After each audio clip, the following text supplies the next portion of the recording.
egotistical, so unpredictable, here on the SNL Network. Yes, that is right. Hello, everybody, and welcome to the SNL Network's Superfan Takeover, celebrating the holidays. It's the Christmas time, and we want to celebrate everybody and wish everybody a very Merry Christmas, and whatever holiday you celebrate, wishing you happiness with your family and friends at this time from your friends over at the SNL Network. And in celebration of the holidays, I thought it would be a great time to bring in some friends that I have made at the SNL Network over the last year and a half, doing different podcasts about Saturday Night Live, and I'm so excited to bring them in for what should be a very fun show. So let's introduce who we have on this mega panel, the biggest show we have produced here at the SNL Network with 8 podcasters. So joining us first is our regular host of the Superfan Takeover, somebody who I took the keys to the car back from just for this episode. It is the great Sammy Kay. Sammy, how are you? I'm doing great, feeling good to be in the passenger seat this evening, and I'm excited for this mega-sized Superfan Takeover we're about to get into. Yes, so excited to have all of you on with us, and joining us is Nicole Rovine. Nicole, welcome back to the Superfan Takeover. Thank you so much. It's great to be back. We've had a lot of fun on here. I am just so excited to be here with the biggest. This is our own little SNL stat record for the OG stat peeps. It's really cool to see such a big squad we have tonight. Yeah, absolutely. And I can't wait to dive in with all this, but I got to introduce our other panelists. And joining us, as always, on the Superfan Takeovers is the great Andrew Haynes. Haynes, how are you? I'm so excited to be here. The idea of having 8 of us in one place at one time, as fun as it is with 3 or 4 people, I think is going to be a blast. And honestly, I think at this point in our careers, we're professional enough to manage that. Yeah, I think so. It's like our own holiday party that we're having today on the Superfan Takeover. So this is fun. So joining us also, it is TJ Randolph, who made his Superfan Takeover debut last time, and we brought him back because he did so well. I'm so happy to be back. It's so great to be here with you guys podcasting. And yes, that was on purpose. That I was able to sneak my way into the Superfan Takeover community and to become a wonderful, fun piece of the season 2 of or season 1 for the SNL Network. I'm happy to be here. Also, this is the panel of panels. This is fly as hell. Yeah, we got an all-star team with us today, and another all-star joining us is Bill Kenney. Bill, how are you? Doing great. This is so exciting to see all these great faces on here, and I can't wait to dive into this topic. It's going to be a lot of fun. Yes, it's going to be really fun. And then joining us, making her podcasting debut, I'm sure you've heard me mention her many times throughout the fall. She has joined us. She is our great intern. It is Halle Dowden-Parrott. Halle, how are you? I'm doing great. I am so excited to be here. It's crazy to not be behind the scenes, but I'm ready. I'm excited. Yes, I'm excited for people to hear your SNL opinions and who you want to draft onto your team. So this will be fun to get to hear from you, Halle. And then, of course, last but not least, it is Andrew Haskell. Andrew, how are you? I'm good. Typically in my contract, it says I get at least a quarter of our little screen, but I waived that today for these wonderful people. Thank you for doing that for us. I appreciate it, Haskell. Okay, let's dive into what our plan is for today. So if any of you have gone back into the archives of the Superfan Takeovers, you will have seen that last summer we did a SNL cast draft. We had some of our panelists get together and draft their all-time casts, and we put that out on Instagram and Twitter, and we got people's opinions about who had the best team, and it really inspired us to come back and do something similar for the holidays. So this will be a pretty long show, but I think one you will enjoy as we draft hosts. And the way that this is going to work is that anyone who has hosted the show from October 1975 until December 2021 is eligible to be drafted today onto our panelist teams. And what we're going to do is we're going to play the role of Lorne Michaels. We're going to each be our producers who are rebooking the show for season 47. We're going to have opportunities to book 9 hosts for each team. And when it gets to your turn, what each panelist is going to do is they're going to envision that they could go back in time and pull any host in their primes out of the timeline and place them in 2021. So, for example, if I wanted to go take Alec Baldwin, I could go back in time, the person who's hosted the show the most, I could go back in time, pull him out of his SNL Prime, and book him for season 47. That would be my choice if I decided to draft him. Once he is drafted, or once somebody is drafted, they are no longer eligible to be drafted on anyone else's team. So it'll be interesting to see who takes who's host as we move forward. We're going to make sure that we have both women and men on each team. Obviously, there's a major gender discrepancy that we're not going to hide from when it comes to the history of SNL and their hosts. But we're going to make sure for our teams, for our fall, to draft men and women on each team the best that we can. Okay, let's dive in. Is everybody ready to go with our draft? Okay, this is how this is going to work. The same way we did this in the summer with the cast draft is I'm going to go to a random online generator. I've already entered all of our panelists' names, and the person who is given the first overall pick in the draft generator will then choose the order of the draft. So if I get the number one, I will then pick who drafts when. It will be a snake draft. So for those who don't know, we go 1 through 8 and then 8 back through 1 in each round. Okay? All right, let me do that right now. So I will generate our draft order. And TJ, you have been given the number one pick. So TJ will be deciding the draft order. So TJ, unmute yourself and let us know who will be picking when. First of all, let's just say God is good. That I can go first. Just really happy about that.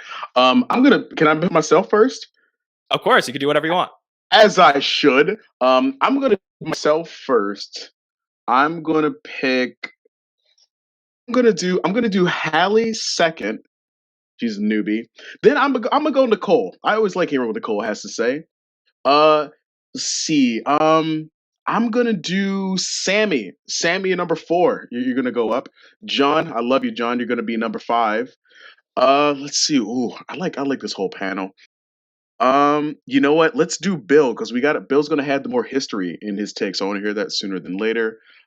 Haynes and then Haskell. So that's the lineup. Okay, I think we gave TJ too much power here. I think the way he lined it up is I think Haynes and Haskell are at the end because he's scared. Yeah. Oh, it's like that. But Haskell's although I give Haskell the most power. Yeah, it's true. It's just dangerous. Go back and watch our last draft. See what I do on the snake. Everybody should be scared. Ooh. Yeah, got it. Okay, so we have our draft order officially. Now what we are going to do is we are going to select our host to begin our draft. So with the first overall pick, TJ, you now have the power to book your host for the premiere of season 47. Who are you going to go with? I'm going to pick a goddess. All right? I'm picking a goddess first. Give me Emma Stone. She is my first pick for host. 4-timer. She slipped in some grape jelly. She's the actress. Like Gwen like Emma Stone, I need her to hold the 5th time. I'm putting some respect on her name by picking her first out here in these streets. Yeah, that makes sense. Emma Stone, obviously one of the females who's hosted the show a lot, so it's an interesting draft strategy to think about that there are less females to choose from with regards to hosts in the history of the show. So picking one that's near the top of the list totally makes sense for a first overall pick, TJ. Mm-hmm. Oh no, I know I chose well. That's a great pick. Yeah, for sure. Nicole, can I go to you for your opinion? What do you think about Emma Stone going first? Well, she was my first pick. She's my favorite.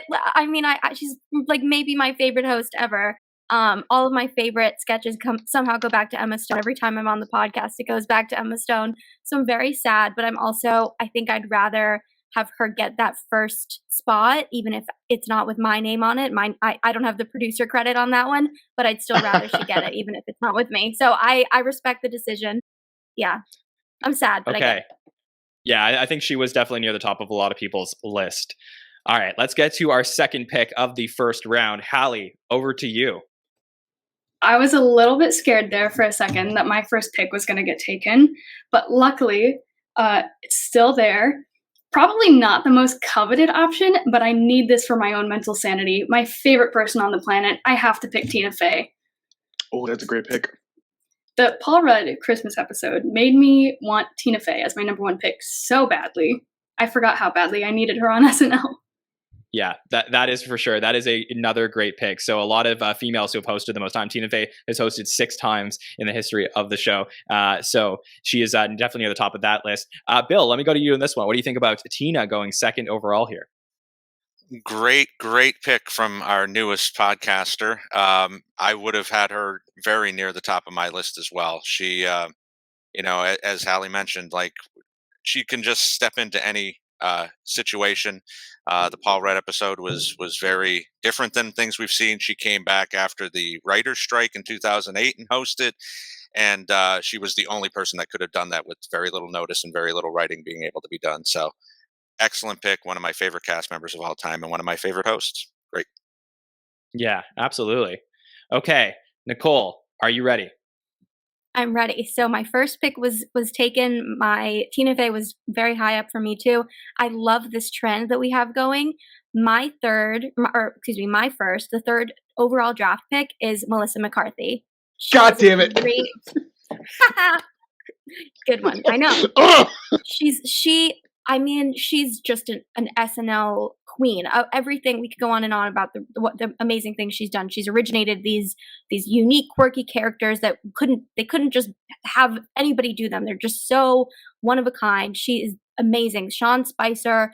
I mean, come on, PJ, Hidden Valley Ranch, Chase Stepmom. I loved when she did that voice contestant. Like, there are just so many things that she's done, and she does everything so well. And also, everybody loves her. That's the thing about a premiere host. It has to be someone that everyone is it's someone who's going to be unifying. It's someone who's going to get us excited and get us really eager to just tap back into our comedy vibe of the fall. And I think she's the perfect person for that. Wow. Okay. So we have 3 very interesting hosts to start off. I mean, it's interesting that you guys all had the same strategy to go with some of the women who have hosted the most times in the history of the show. Haynes, can I get your opinion on Melissa McCarthy going third overall? That's an awesome pick. Like Nicole said, she can do it all.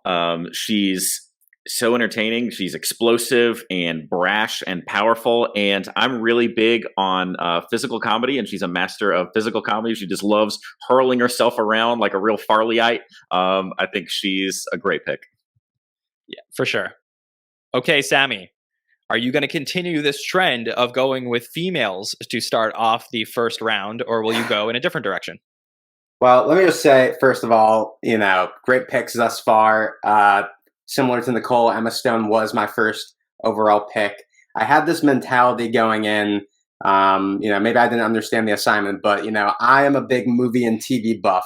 So I was looking at these dates, and I was in my head thinking if Lorne Michaels was booking the show, we got to take into consideration, things that are coming out, things that happened over the summer and whatnot that people would maybe want to promote. And for that reason, for my pick, I'm going with Scarlett Johansson. So I am continuing the trend here. Going with Scarlett Johansson. She is one of my favorite actresses. Obviously, she is SNL family at this point through her marriage to Colin Jost. And if in this hypothetical scenario she did host this season, she would actually break the record for the most times that a female has ever hosted the show. She's currently tied with Drew Barrymore and Tina Fey at 6 times, so this would put her at 7th. She's been in a bunch of very memorable sketches over the years, and she's probably the biggest actress on the planet right now, arguably. So I'm going with Scarlett Johansson. Such a great pick. 4 women in a row go to start off our first round. Wow. So this is really interesting. Halle, let me go to you on this one. Any thoughts on Scarlett Johansson going to Sammy?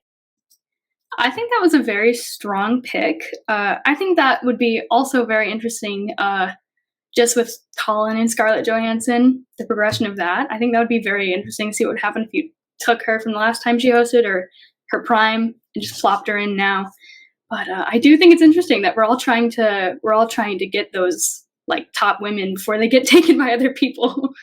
We're all really trying to make sure we get that in.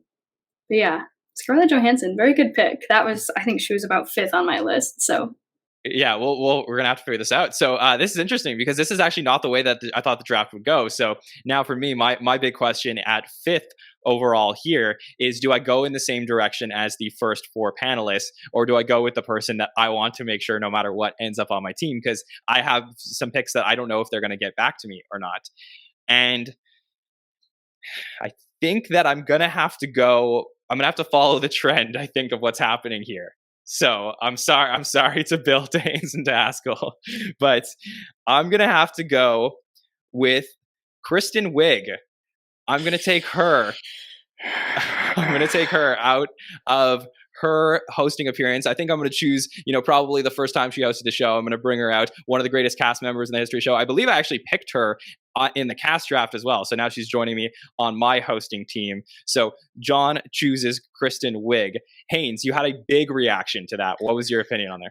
I mean, she's as good as it gets. I really had her right at the top of my list too. And I, like you, did not know that this is exactly how the draft would play out. When it gets to me, I feel like now I have to scrap my number 1 overall pick and grab one of these amazing ladies before they all disappear, since that's what's happening. So, I mean, it's a great and ruthless pick. Yeah, exactly. And there's a few women who I was looking at this point, but I did feel that looking at the list, I feel like based on where I may go with picks later on down the road, I felt like Kristen was the right pick for this particular choice. Okay, let's get to number 6 overall in the first round. Dale Kenney, over to you. And I feel like I know where you're going to go. This feels very much like a fantasy football draft room where you see the top 5 quarterbacks go, and now you're really scrambling and do you ditch everything you were going to do. I'm not going to do that. I feel like I'm not going to be left with just Miskell Spillman and Justine Bateman. So I'm going with my original number 1 pick. Even if I had the number 1 pick, Paul Rudd just recently got his 5-timers jacket. I'm going to give another gentleman his 5-timers jacket. The unbelievable Dana Carvey. Hasn't hosted since season 36. The thought of bringing him in, maybe like circa 1996, at the height of his power after he had just done a show, and bring him in and have him on there doing his Biden with James Austin Johnson, or doing his Trump, or even bringing back his original Bush. There's a million ways to go. I would love to see him interact with James Austin Johnson especially. But he's one of the greatest cast members of all time. So that's my pick, Dana Carvey. And I for sure would be so excited to have a Dana Carvey premiere. Haskell, do you have an opinion on Bill's pick here to go Dana Carvey? You could have given me 1,000 guesses, and I would have guessed 1,000 times that Bill's first pick would have been Dana Carvey. I love Dana Carvey. I probably did not have a first round grade on him as a host. I think he is an all-time cast member, but probably had him a little bit further down on my list to come back and host. Yeah, that's fair. This is not actually where I thought you were going to go, Bill, but when that person does come up, I will reference back to this point. Haynes, over to you for your premiere. Okay, so I really am feeling panicked and scrambled, like the way Bill was describing when all those great quarterbacks start going off the board, and all of a sudden you're wondering, do I need to rethink this whole thing? That's exactly the position I'm in. So now I've pushed away what was going to be my overall number 1 pick, and I hope I'm not like thinking myself out of a decent strategy by overthinking this, but I'm not going to go with there was someone I really, really want on my team, but I think that this person is not as likely to get picked super soon. So I am going to go with the, very well-known heavy hitter and take Ms. Amy Poehler. God damn it. Yeah, TJ, can you explain why you are so upset about Haynes picking Amy Poehler here? Come on, man. That's Leslie Knope, bruh. Like Meet Your Second Wife. I just watched that last night. Like I was just Amy in Parks and Recreation. I love Amy Poehler so much. Damn it. I feel like I'm going to just slam my desk multiple times during this. This is rage inducing. You got Emma Stone. What are you complaining about? But I realized my flaw. I have to wait for the entire lineup to go back again. I'm stupid. It was a terrible. I messed up. That is a snake draft. Yeah. Oh my gosh. Yeah. Well, in the next SNL Network draft, you'll figure it out. Okay. Haskell has back-to-back picks. So Haskell, as Lauren, the producer, you are now going to book your premiere and your second episode. Yeah, I can't believe you guys stuck me at the end of the first round and still gave me the first overall pick. I'm going with the definitive host of Saturday Night Live, the guy who was chosen to host the biggest episode ever, SNL 40. I'm going with Steve Martin, the greatest comedic mind of all time. You got shame on all of you for letting him slip to the end of the first round. He is the GOAT of hosts. I'm going with Steve Martin. You want to flip right around? Let's flip this draft around because I got another pick coming up. Another SNL great that you guys absolutely disrespected in this one. Okay, so just hold for 1 second because no disrespect here. I just ended up going with Steve Martin. It was for sure a first round pick, but it totally makes sense that you having back-to-back picks, you could have either drafted Steve at the beginning of the second or the end of the first. Let me recap the first round for everybody so just make sure that everyone is following along with our first round. So we have all of our premieres booked for every single panelist that is here. TJ is booking Emma Stone for his premiere. Halle booked Tina Fey. Nicole booked Melissa McCarthy. Sammy booked Scarlett Johansson. I booked Kristen Wiig. Bill booked Dana Carvey. Haynes booked Amy Poehler. And Haskell just booked Steve Martin for the season 47 premiere. Okay, let's start with round 2. This is replacing our Kim Kardashian episode. Haskell, who is episode number 2's host for you? I'm going with the human warm hug, Mr. Tom Hanks. Wow. Wow, Bill, huge reaction from Bill Kenney, who is very upset to lose one of his favorite hosts, Tom Hanks. Bill, can I get your reaction? Oh, you can call this guy in to do anything. And the fact that he hasn't technically hosted a live show in 5-6 years, although he's been credited as a host one other time since then and just recently appeared, as we mentioned. Wow. I mean, this guy can do anything. Just makes everybody feel better about everything, including the times we're in right now. Fantastic pick, and I'm very, very mad.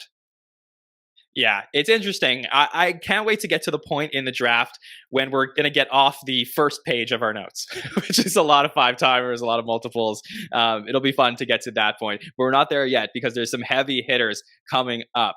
Haynes, who are you picking for your second episode of season 47? All right. So now I actually am going to go with my true number 1 overall pick. This person is not only, one of, if not the greatest cast member of all time, and they've only hosted 3 times. But, sometimes we talk about, does the cast like working with a host who really surrenders to the flow and is okay being in the background and stuff? Forget that. This person steals every scene. They should be in every sketch because I don't think anyone, maybe ever, has been funnier on the show. I'm not going to waste this pick, Mr. Eddie Murphy. Damn it. That is such a good pick, Haynes. And really, you just saw, him coming back to the show in 2019 was such a celebration that it was just an incredible thing. And I really thought that he would actually go later in the draft since he wasn't very high up on the list, only hosting 3 times. And in our notes, we have them in order of times that people hosted. So I thought he may go under the radar, but it's a great pick from you, Haynes. Bill, let me head over to you for your pick for the second episode of season 47. It's already getting a little bit dicey. A lot of good choices left, but I'm really not sure where I was going to go. But I'm going to get one of the greatest female hosts of all time. Hasn't hosted since season 15. But she was very, very relevant to the first 5 seasons. And I would love to see 1976 Candice Bergen come in and interact with this cast. What an icon. And she was the first 2-time female host. She hosted twice within a couple of months in the first or second season. So I'm going with Candice Bergen. This is such an interesting pick, Bill, because this is who I thought you were going to take in the first round. So the fact that this person, Candice Bergen, actually lasted all the way back to you in the second round, I think it was great, because I think this was the most obvious pick for you, somebody who knows the entire history of the show. And I know, for like new watchers of SNL, I mean, Candice Bergen was such an integral part of the early, part of the original cast. I mean, Gilda Radner and Jane Curtin and Lorraine Newman loved Candice Bergen. She was, the other woman on that cast. And I really feel like this is a great pick to pluck her out of the earlier days of the show and put her into today's SNL. This would be really an interesting, very, very good pick. Haynes, can I get your opinion on Candice Bergen going here? Absolutely love this pick. I love Candice Bergen as, someone who was born in the mid 80s. I was a young kid at home while my, basically single working mom was, watching Murphy Brown every night. And so I grew up loving Candice Bergen. We were having our family Christmas party last night. And we were watching one of the Candice Bergen hosted episodes as a family. It was an amazing experience just to laugh and share that with them. And especially, have some of the folks who are a little older than me just, talk about seeing that live. And it's a great pick. I absolutely love Candice Bergen. I did not expect her to sneak in so quickly, but if it would be anyone, of course it would be Bill. And so it's a great pick. Good job, Kenney. Yeah, great pick. Okay, I took a calculated risk by going Kristen Wiig in the first round because there was somebody that I just couldn't not pick for my team. I knew I had to land this person, and I am so thrilled to say that there will be no season that is produced by Jon Schneider that does not have Justin Timberlake as a host on it. So I'm sorry, everybody, but Justin Timberlake, my favorite SNL host of all time, he is dynamic. He comes on the show and, we talked about the 40th anniversary, the host of all hosts when Steve Martin was there. How about the person who opened up the 40th anniversary with Jimmy Fallon, who was there front and center, who basically defined an entire era by hosting the show, doing music, doing comedy. He is just a triple threat as far as it comes. One of the coolest people in the world. And I'm so happy to have him back on our televisions in season 47. Halle, you had a big reaction when I picked JT. What was your thought? Justin Timberlake was my second. He is one of my favorite SNL hosts of all time. I'm literally wearing my Dick in a Box shirt right now. I don't know why, but I thought he was gonna make it back to me. I thought I was gonna slide under the radar with that one. But anything that has you don't know me very well. any SNL, anything that has to do with Justin Timberlake is automatically in my top 10 ranking. I am obsessed with JT on SNL. So my entire plan just got whacked. Sorry about that. Yeah. So right now I have Kristen Wiig hosting my premiere and Justin Timberlake coming in with the second episode of the season. Sammy, you chose Scarlett Johansson to host your premiere. Where are you going to go with your second episode of the season? Oof. All right. This one is a bit of a swerve, but I am trying to reach the diehard comedy fans out there with this next pick. This is somebody who has only hosted the show one time, a long time ago, that I really, really, really would love to see come back. For some political reasons, it may not ever happen, but if I have the keys to the car in this scenario, I'm going with one of probably my favorite late night talk show hosts of all time. I'm going with Conan O'Brien. And this is, just to add a little flavor to this, in October of 2021, his TBS show is done. He's got some time before his next HBO Max show, comes out. So let's get Conan in his prime back in Studio 8H. What a pick. Wow. That is an incredible pick. I have no criticism of you picking Conan O'Brien. I just wonder if maybe you could have got him in future rounds. But seriously, if you wanted him, you have to go ahead and take him. Haskell, can I go to you? What is your opinion on Conan going to Sammy? Team Coco forever. I love the pick. Love Conan. Knowing some of the people on this panel, I don't know if maybe you would have had one more turn to get him, but I don't think we would have snaked back around. So I love the pick, Sammy. Really great pick, Sammy. Okay, so we have Sammy's season 47 host list, starting with Scarlett Johansson and then going to Conan O'Brien. Nicole, you started with Melissa McCarthy for your premiere. Where are you going to go with your second episode of the season?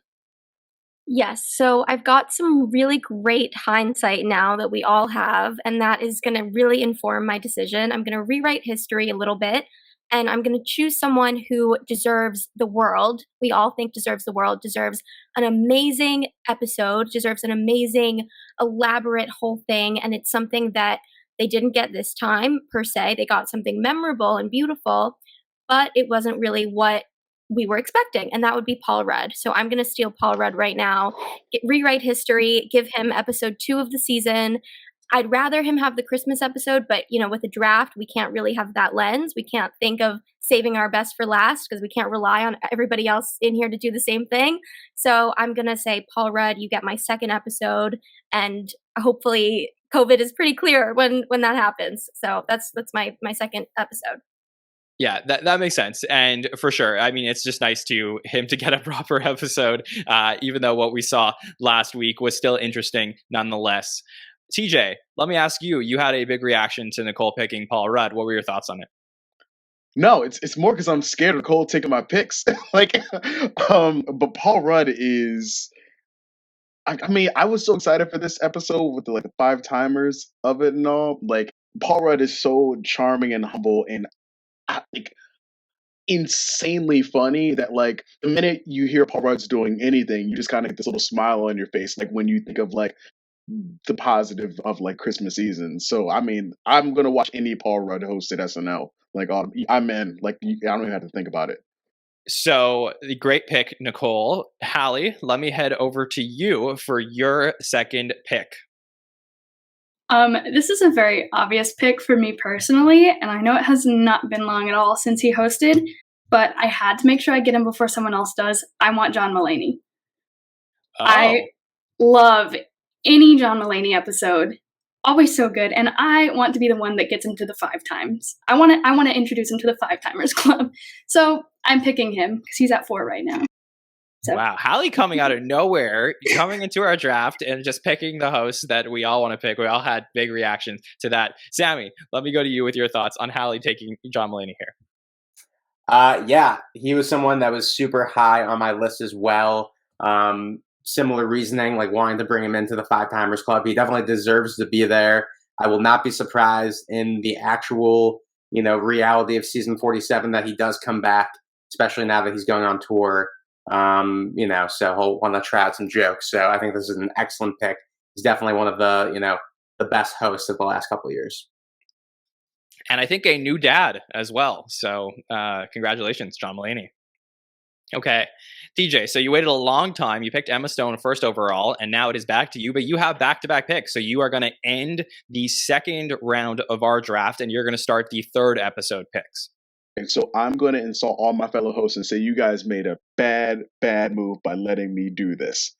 I'm going to pick a man which we have plenty of respect for, that every one of us wants to see host SNL once again, who every time he comes in, he kills it.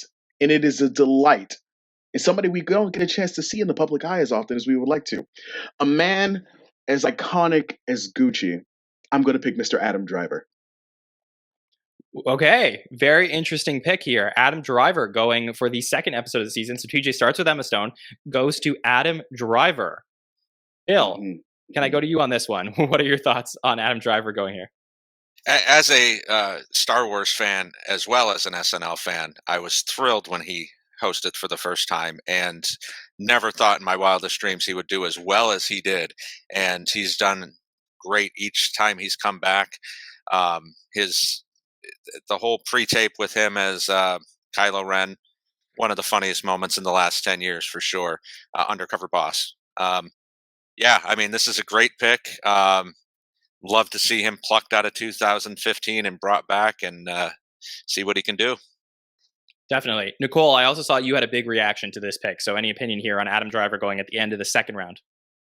Yeah, TJ and I, for all of our bickering that we do every time we're on together, we have very similar tastes in SNL hosts because your 2 so far are literally top 5 all-timers for me. I really, it was more kind of, I had to give Paul Rudd his due there, but Adam Driver is really, yeah, we have the same taste in SNL hosts is all I'll say. That's like that. Those two are my dynamic duo. Your Melissa Wow, McCarthy was my compliment from second pick. Nicole to TJ. I know, rare. Everybody take note. Yeah. Yeah. All right, TJ, let's start off the third round of our draft with the third episode of the season. Where are you booking? Okay, I had to think strategic with this. I'm going to choose one of my favorite Black hosts that I thoroughly enjoy, and this is a defensive pick. This is because, and I could be wrong, but it's mainly because I'm worried Sammy might take it. But I'm gonna choose a man who dropped a fire album this year. I'm gonna pick Champagne Poppy, your boy Drizzy. I'm gonna pick Drake because also get a chance to promote his album. Like Emma Stone promoting Cruella, Adam Driver promoting House of Gucci, Drake promoting his album.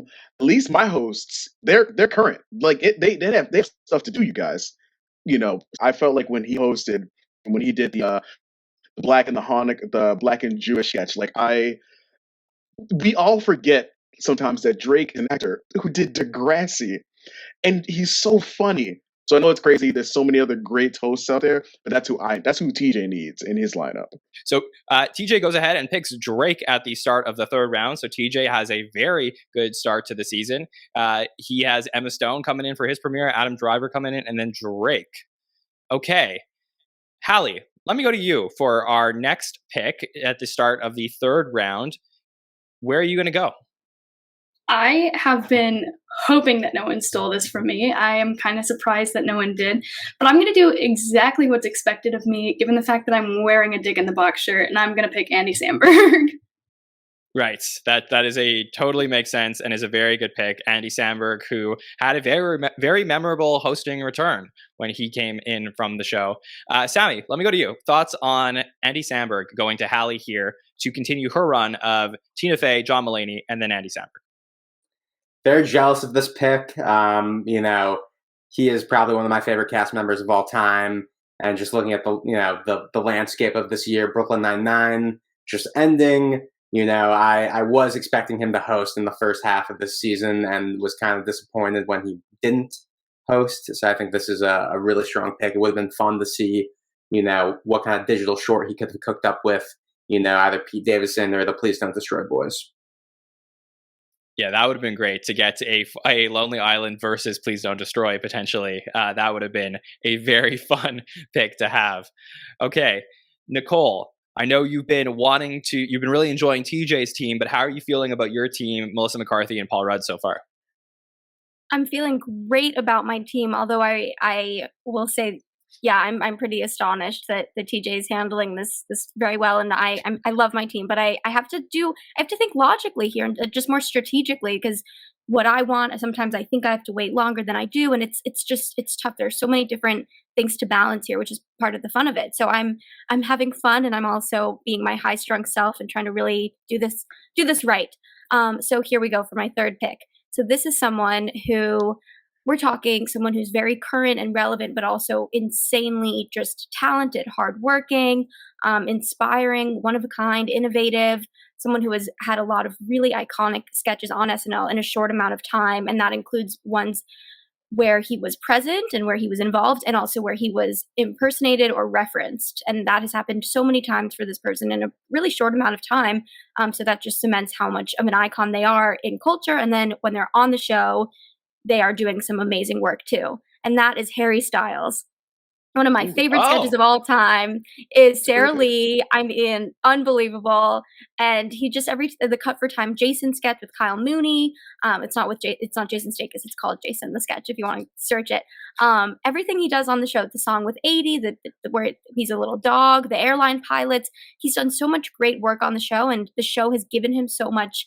When he's not around, there's so many impressions, so many references. And I think that when he's there, he's really down to clown and he's down to make fun of himself. And I just think he needs to do that again, even though he has been on tour with Miss Olivia Wilde with him, which we all have mixed feelings about. But he's been busy.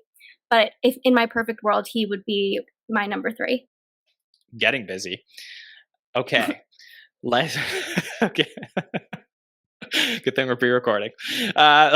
Okay. It's a It's very classic John bit. Yes, of course. Just for God's sakes. Okay. I don't know who to go to on this one. Anybody want to take this one? I like Harry Styles. He's a very charismatic gentleman. I love the things that he does as a performer. He's very funny. I also love the ways that he kind of challenges masculinity. And also that last album he did was fantastic. So I'd absolutely love to see it. I just will never want to watch that sketch again that he did with Heidi Gardner about the birthing. Like I never want to see those characters again in my life. But everything else he can do is perfect. Speak for yourself. I enjoyed that one. Of course you did, John. Of course you did. Okay. Okay, so we are heading to the halfway point of our third round. Sammy Kay, you have started off with Scarlett Johansson in a really interesting pick in Conan O'Brien. Where are you going to go for pick number 3? Pick number 3. So let's look at the calendar here. It's October 16th, 2021, the third episode of season 47. I'm going to pick somebody who, we've talked a lot about this recent Paul Rudd Christmas special. So far every person in that special who is not a cast member has been picked, except for one person who was in arguably the best show of the year, potentially one of like the funniest, most gripping, comedic mystery shows that I've seen in quite some time. I'm going with Martin Short, arguably one of the funniest people on the planet. So I'm going to go with Martin Short in his prime for my third pick. Really, really fun pick over here. Obviously, Martin Short, a lot of people's favorite comedians, a former cast member of Saturday Night Live, and somebody who a lot of people know much more for coming back and hosting the show since then, and has a very famous hosting appearance with Steve Martin and Chevy Chase. So a lot of, really fun details about having Martin Short host the show. Bill, can I ask you, what are your thoughts on Sammy taking Martin Short here? What a great pick. A little bit of a deeper cut, even though he has hosted in recent years. He was such a great one-year cast member, was already famous at that point, came back, and then he's really the only person from that era, other than Eddie, who's hosted in a Lauren-produced show. So pretty interesting to see how he's had the loyalty to Martin and not some other guys who you might think that he would. But yeah, great pick. Definitely was up on my list as well. Yeah. Okay. Over to me. I started with Kristen Wiig and Justin Timberlake, and I was thinking about when I could grab this person in my draft. And I got to look at the draft order that TJ created, and I said, I cannot pick this person. I cannot pick this person and hope that Bill or Haynes or Haskell won't take them. But I have a feeling that TJ and Halle and Nicole and Sammy wouldn't take them. So I was okay waiting to get them back. So the way the draft order turned out. And I'm sorry, Bill. I apologize in advance because I think you were going to go with this person. But I am going to pull a late 70s Buck Henry out of the original cast. One of the best friends of the original cast, somebody who I feel that if I was to just pull him out of the timeline in the 70s and drop him in 2021, there's no show I would be more excited for. And I have to say, I know we have a lot of younger listeners, and sometimes it's hard to go back and maybe watch older seasons of the show because they don't necessarily look exactly the same. But if you were going to go back and you were going to watch anything from the 70s, go back and watch a Buck Henry episode. The guy was dynamic. He was incredible with his hosting. He had characters that he brought on the show that only he could do. Uncle Roy is something that I think cannot be done in 2021, but they would maybe find a 2021 version that they could do. So I have to have Buck Henry host and bring back an old timer over here. Haynes, you are shaking your head. Did I steal your pick at all? I mean, he is such he just exploded out of the cannon, hosting 10 times in the first 5 seasons. It's insane. He's obviously a genius, comedic performer, and just one of those people that I think really helped define what the show would grow to be and continue to be. His presence had that kind of impact. That's a real Lorne Michaels pick. Like Lorne Michaels might pick him as the greatest host of all time, So this is a fantastic pick. Big Buck Henry fan. 100%. And I will say one thing to add is that there was going to be an 11th time for Buck Henry in season 6, but then the writer's strike happened and canceled that episode. And that is an episode that I would have loved to see. And the last time we got to see Buck Henry on Saturday Night Live was in the 15th anniversary of the show when he did, his original, battle against Steve Martin. Before it was Alec and Steve, it was Buck and Steve. And, for modern day people who want to know who Buck Henry was, he actually played Tina Fey's dad on 30 Rock. So that is somebody who you can go back as a reference to see something, a modern day stuff from Buck Henry, who has unfortunately passed away in the last couple of years. Okay, Bill Kenney, over to you for your pick in the third round. And created Get Smart. So let's not forget that. That was an iconic show. You did not steal my pick. I love the strategery that's going on here. I was worried most about Nicole for this one. I was pretty sure that this person was going to go. He is famously was on the show as a writer for one season and only got one sketch in the show. Didn't come back for a very long time, but then ended up hosting in the last couple of years because of the Bernie Sanders stuff, and has the greatest sitcom of all time, probably the greatest 2 sitcoms of all time, Curb Your Enthusiasm and Seinfeld, Mr. Larry David. Wow, really interesting pick here. Such a smart pick, Bill, to go with Larry David. Nicole is clapping her hands. Nicole, what do you think of it? I'm so honored that you singled me out and said that I'd be the one who would be most upset. That's like the biggest honor to me. Larry David is like my whole heart. He was very high up for me. But yeah, I thought he might also fly under the radar in a similar way that I thought Eddie Murphy might. Just because when we're looking at that list, it's not like they're both such legends, but it's not like they've hosted 6 times each, So I was kind of thinking maybe I could kind of sneak him in there, like 4 or 5. But yeah, great pick, and I'm happy that he's going to have a chance, and we'll get, in your universe, we would get some funny Bernie stuff this fall. Yeah, that would be really great to see in 2021. That's what we need a little bit, is some more Larry David in our lives.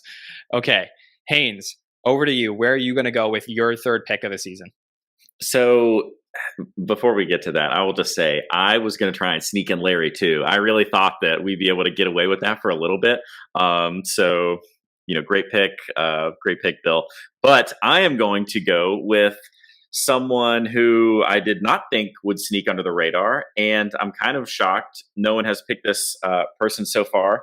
It has been a while since they last hosted, but this person is in the 5 Timers Club and, an original cast member, Mr. Bill Murray. Okay, that is a very, very good pick from Haynes over here to go with Bill Murray, who really is just stacking his team with former cast members coming back to host in season 47. Started with Amy Poehler, then went to Eddie Murphy, then went to Bill Murray. My favorite hosts are comedians, so it's only natural that many of them would be former cast members. Yeah, that totally makes sense. Haskell, thoughts on Haynes going with Bill Murray over here? Just a great pick. I feel like it's kind of the same thing as when we drafted our cast. Like, I think Bill Murray slid a little bit further down than he should have, and I don't remember who ended up with it. It was probably Haynes again anyway, but it was Sammy got him. Great pick, all time, great comedic mind. Yeah, definitely. And Haskell, you have waited patiently for the draft to get back to you. So can you fill out our third round and begin the fourth round? This will be the end of, once we start these 4th picks, it'll be end of these first 4 episodes in a row that we get to start the season. Yeah. So I got so much talent from my first 2 picks because to me, the 2 greatest hosts of all time fell to the first and second round. So I'm going to do mine a little bit different in this second round. This third round. I'm going to do my first double duty host of the year. I'm going to ask her to release her album a month early, and I'm going to get all eyes on the show and go with Taylor Swift. Yes. As Nicole would say, this is an iconic pick for you, Haskell. Nicole, do you agree? Yeah. Yes, definitely a good pick, except you would be screwing with her insanely strategic, intentional timeline that has been brewing in the Taylor world for probably the last 800 or 900 years. All the witchcraft that she's been up to time everything perfectly. So you're going to mess with that a little bit. I don't know if the Swifties who are witches and concocting all of this stuff that Taylor's up to, if they would forgive you for messing with the timeline, but it's a great pick. And yeah, for sure. Great pick. What are Just you talking about? because Taylor What are Swift, you talking everything about? she does is so intentional, and all the Easter eggs and everything she does. It's I'd compare it to Kris Jenner in the sense of the business-minded approach to her rollouts of things. So everything, all these dates were extremely intentional. She hosted on the 13th, and she was born on the 13th. So stuff like that. She'd do it for That's me. it. Okay. Well, yes. Maybe. Okay, so we got Steve Martin, Tom Hanks, and then the witch Taylor Swift. Okay. Halle, let me go to you before we get to Haskell's next pick, and let me just ask, any opinions on Taylor Swift here? I also had Taylor Swift very high on my list for the reason that I loved having her as a musical guest this season, but I really wish we got to see Taylor Swift double duty. I feel like there's so much material just surrounding her that they could have had to work with for sketches. So I definitely, that was a pretty close pick for me too, but yeah. Okay, Haskell, let's start our fourth round and end your first run of season 47. Yeah, the fun of this is taking people out of their prime and dropping them in 2021. And this is the person in SNL and comedy in the world. If I could pull this person out of their prime and drop them in 2021, I was afraid that Bill or Haynes would pick this one. I'm going with the greatest stand-up comedian of all time, Richard Pryor. That is such a good pick, and somebody I had on my list too, Haskell. So round of applause for that. Bill Kenney, what do you think about Richard Pryor going here to Haskell? Oh, to see him interact with this current cast would be amazing, even though they wouldn't be able to do half the sketches they did in 1976, including the most iconic. Yeah, I mean, to see somebody like that with the current crop of comedians and stand-ups, and to just know in the background how they'd be picking his brain and asking him for advice. Great pick, and definitely was coming up for me as well. Yeah, definitely on my board as well, Haskell. Okay, Haynes, you ready for your pick for the fourth episode of the season? You bet. So I am going to stray from the former cast member list here, but this person does have a history in sketch comedy. I think she is an absolute comic genius. And, Haskell was talking about pulling someone out of their prime and putting them dropping them in 2021. Well, this person, has hosted pretty recently, but listen, she gave what I've said over and over again is arguably my favorite monologue of all time. I'm taking the unstoppable Catherine O'Hara. Wow, that is a very, very good pick, and somebody who was very close to becoming a cast member on Saturday Night Live and didn't end up being one. But as a big trivia question, a lot of people know that she was from SCTV and basically hired for SNL and then backed out. So really cool pick over here, and somebody who in modern times is known for Schitt's Creek more than anything else. Sammy, let me go to you on this one. Any thoughts on Catherine O'Hara being selected here by Haynes? Yeah, Catherine O'Hara was definitely on my list. Definitely, she's like one of the funniest, people of all time. I mean, I'm a big fan of her performances in the Christopher Guest movies. Best in Show. I watched her in the pandemic, and such a funny movie. And yeah, this was, in my notes on my list. I'm just like, we need somebody. Obviously, Dan Levy hosted last season, but give Catherine O'Hara like a Schitt's Creek, like victory lap sort of hosting gig. Plop that, anytime a year after the show ends. So I think this is a pretty good pick. Definitely. Okay, Bill, you ready for your fourth pick to end your first run of season 47? Yeah, I was gonna take Haynes' approach of picking all old cast members because that's my bread and butter. I love when people come back and host, and the fact that they don't do it more often or give us kind of random ones like Sarah Silverman back in the day. But I'm gonna go with Will Ferrell. Already a 5-timer, one of the greatest cast members of all time. To see him on the show today, I mean, he hosted, I believe, in 45, 44. So it hasn't been too long. But to see him back in his prime, maybe back in 2003 or 4 when he hosted for the first time, and he's releasing Anchorman and Old School and those kind of movies, and to see him with the current cast. So I'm going with Will Ferrell. It's a great pick, and another 5-timer coming off the board here. And yeah, we're running out of 5-timers. There's a lot of them are being selected earlier on, but yeah, really interesting pick here for Will Ferrell to go. TJ, can I go to you on this one? Can you tell me your thoughts on Will Ferrell going to Bill's team? Will Ferrell actually has one of my all-time favorite SNL sketches, but it's a cut for time one. It's the theater cast list sketch from 2019. I think it's one of the best. And granted, Will Ferrell's known for so much more. He's iconic. Like, oh my god, like that's what he is. He's hysterical. For some reason I was surprised he didn't get taken sooner, and I was a fool because I had him in my reserves, not in my primary lineup there. But I knew that I was probably never going to get him. But that's a fantastic pick. He's going to give a great show no matter what. Yeah, he definitely is. Okay, I'm going to go with somebody who I think this is a little bit of an under the radar pick, but then again, some of you have been pulling, things out that I didn't expect to go so earlier on, like Sammy picking Conan O'Brien earlier on, or Haskell going with Richard Pryor. So I feel like I have to take this person because this is, to me, one of the best hosts of all time, and somebody who I wish had hosted more. Definitely, like I think this person should have been part of the 5-timers club, and actually somebody who was left us and has gone too soon.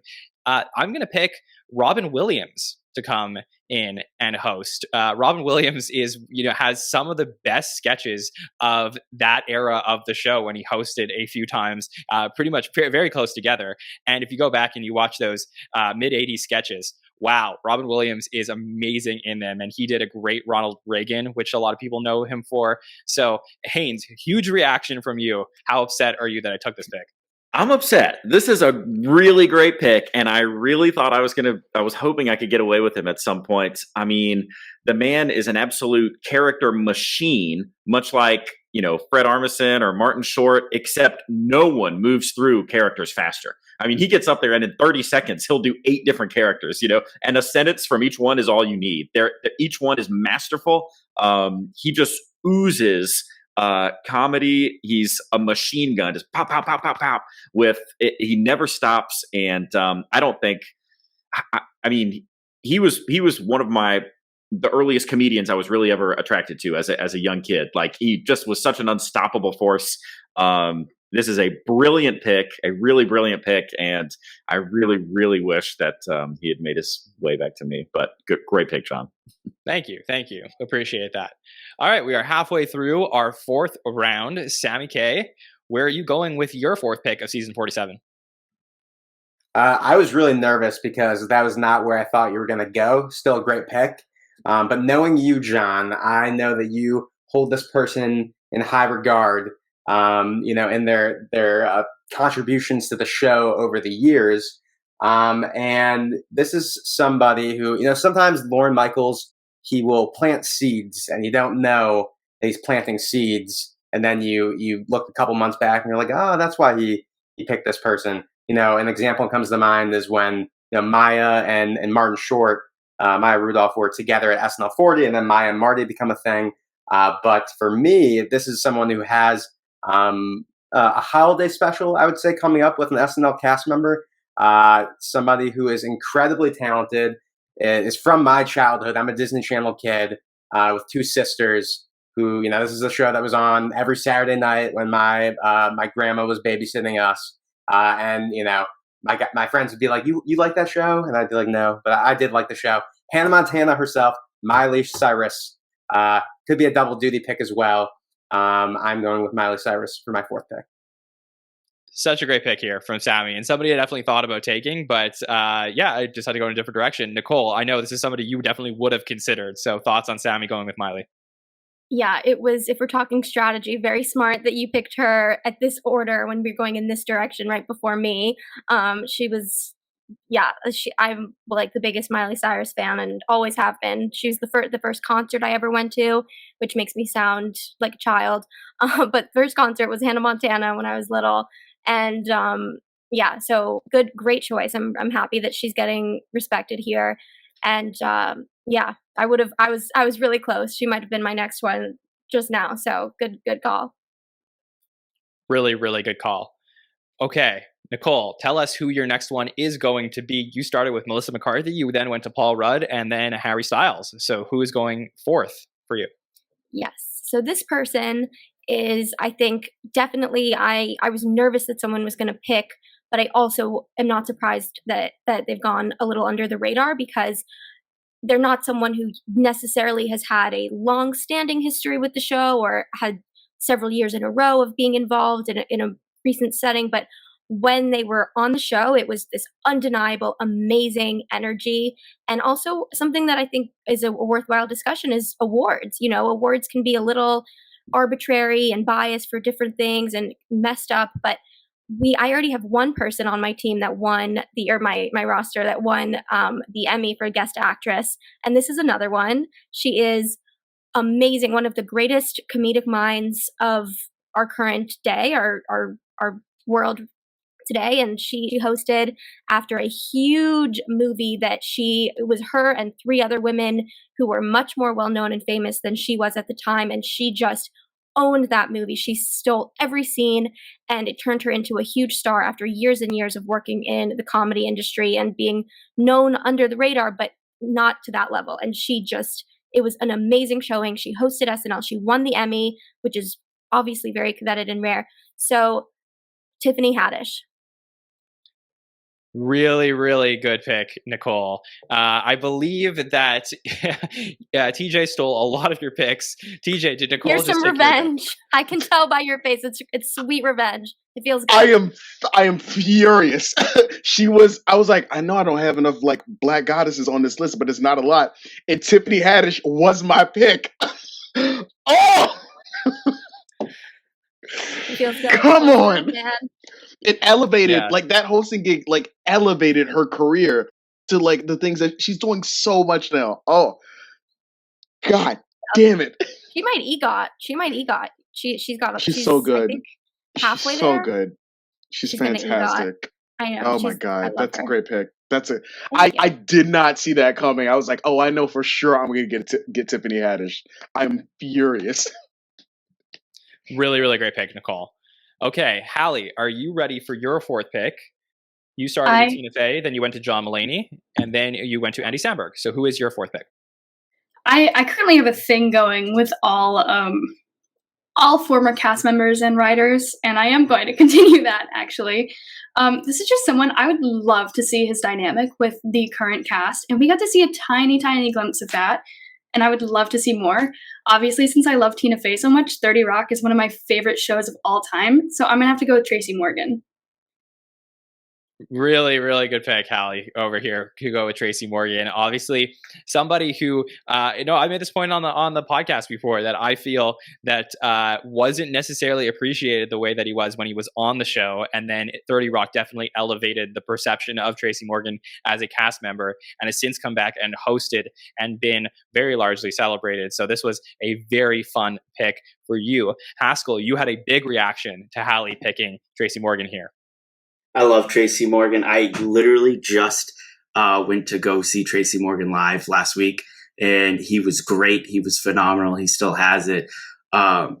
There's just something about Tracy Morgan that's just like so silly, and I just love silliness sometimes, and he's got it. And I literally was looking at my list and started to work the next round around, and his name was kind of catching my eye. So wonderful pick, but I love Tracy Morgan. Okay, great pick, Halle. TJ, can you close off the fourth round, and this will end our October shows for everybody? All right, so I'm very glad that I was able to get this pick. This is somebody I hold in the highest of regards as an artist. Somebody who could absolutely pull off fantastic double duty. Somebody that is sitting behind my wall right now. A man whose music and acting I love, is on my favorite television show of all time, has only hosted once. But I love when Lauren, usually one or two hosts every season, is just like okay, Lauren, who? or like not who, but Lorna put on a host, and it's like, why now? Why have this person host now? And like when you had like Chappelle host, or when you've had Elon Musk host, or Kim Kardashian West, it's like they're fine, but like why right now? And there's no reason for this person to host in 2021 other than I love him. I'm gonna choose a man who my second double duty host of that season. I'm gonna pick Mr. Donald Glover, also known as Childish Gambino. He's right there. I can't have him behind me and not have Donald Glover host in my SNL. Like I can't do that. Come on now. Oh, it's so good. And Dare Comedy, which he had started on YouTube, is one of my like favorite things to watch. There are some sketches from Dare Comedy that I still reference to this day from when I was younger. I actually remember seeing Bobby Moynihan in a Dare Comedy sketch way prior to him being on the show. So a lot of fun SNL connections, and a really, really great pick here, TJ. Okay. So we have our October shows booked for everybody. I will read out the October lineup for each of our panelists, and then we will move on to our 5th round of shows. TJ went with Emma Stone, then Adam Driver, then Drake, then Donald Glover. Halle went with Tina Fey, John Mulaney, Andy Samberg, and then Tracy Morgan. Nicole went with Melissa McCarthy, Paul Rudd, Harry Styles, and Tiffany Haddish. Sammy went with Scarlett Johansson, Conan O'Brien, Martin Short, and Miley Cyrus. My lineup is Kristen Wiig, Justin Timberlake, Buck Henry, and Robin Williams. Bill has Dana Carvey, Candice Bergen, Larry David, and Will Ferrell. Haynes has Amy Poehler, Eddie Murphy, Bill Murray, and Catherine O'Hara hosting. And Haskell has Steve Martin, Tom Hanks, Taylor Swift, and Richard Pryor hosting. Some really incredible lineups to start season 47. Unbelievable. I cannot wait to see how this continues. Okay, TJ, let's go ahead and start off our November shows with the 5th round of our draft. Where are you going to go? All right, so there's a couple like female hosts that I need to get, but I'm going to hold off on them because I have a hunch that nobody's going to pick them and put the respect on the names that they deserve. So I'm going to hold off, and I'm going to pick somebody who, if we have this person come on, every single one of you is going to be watching.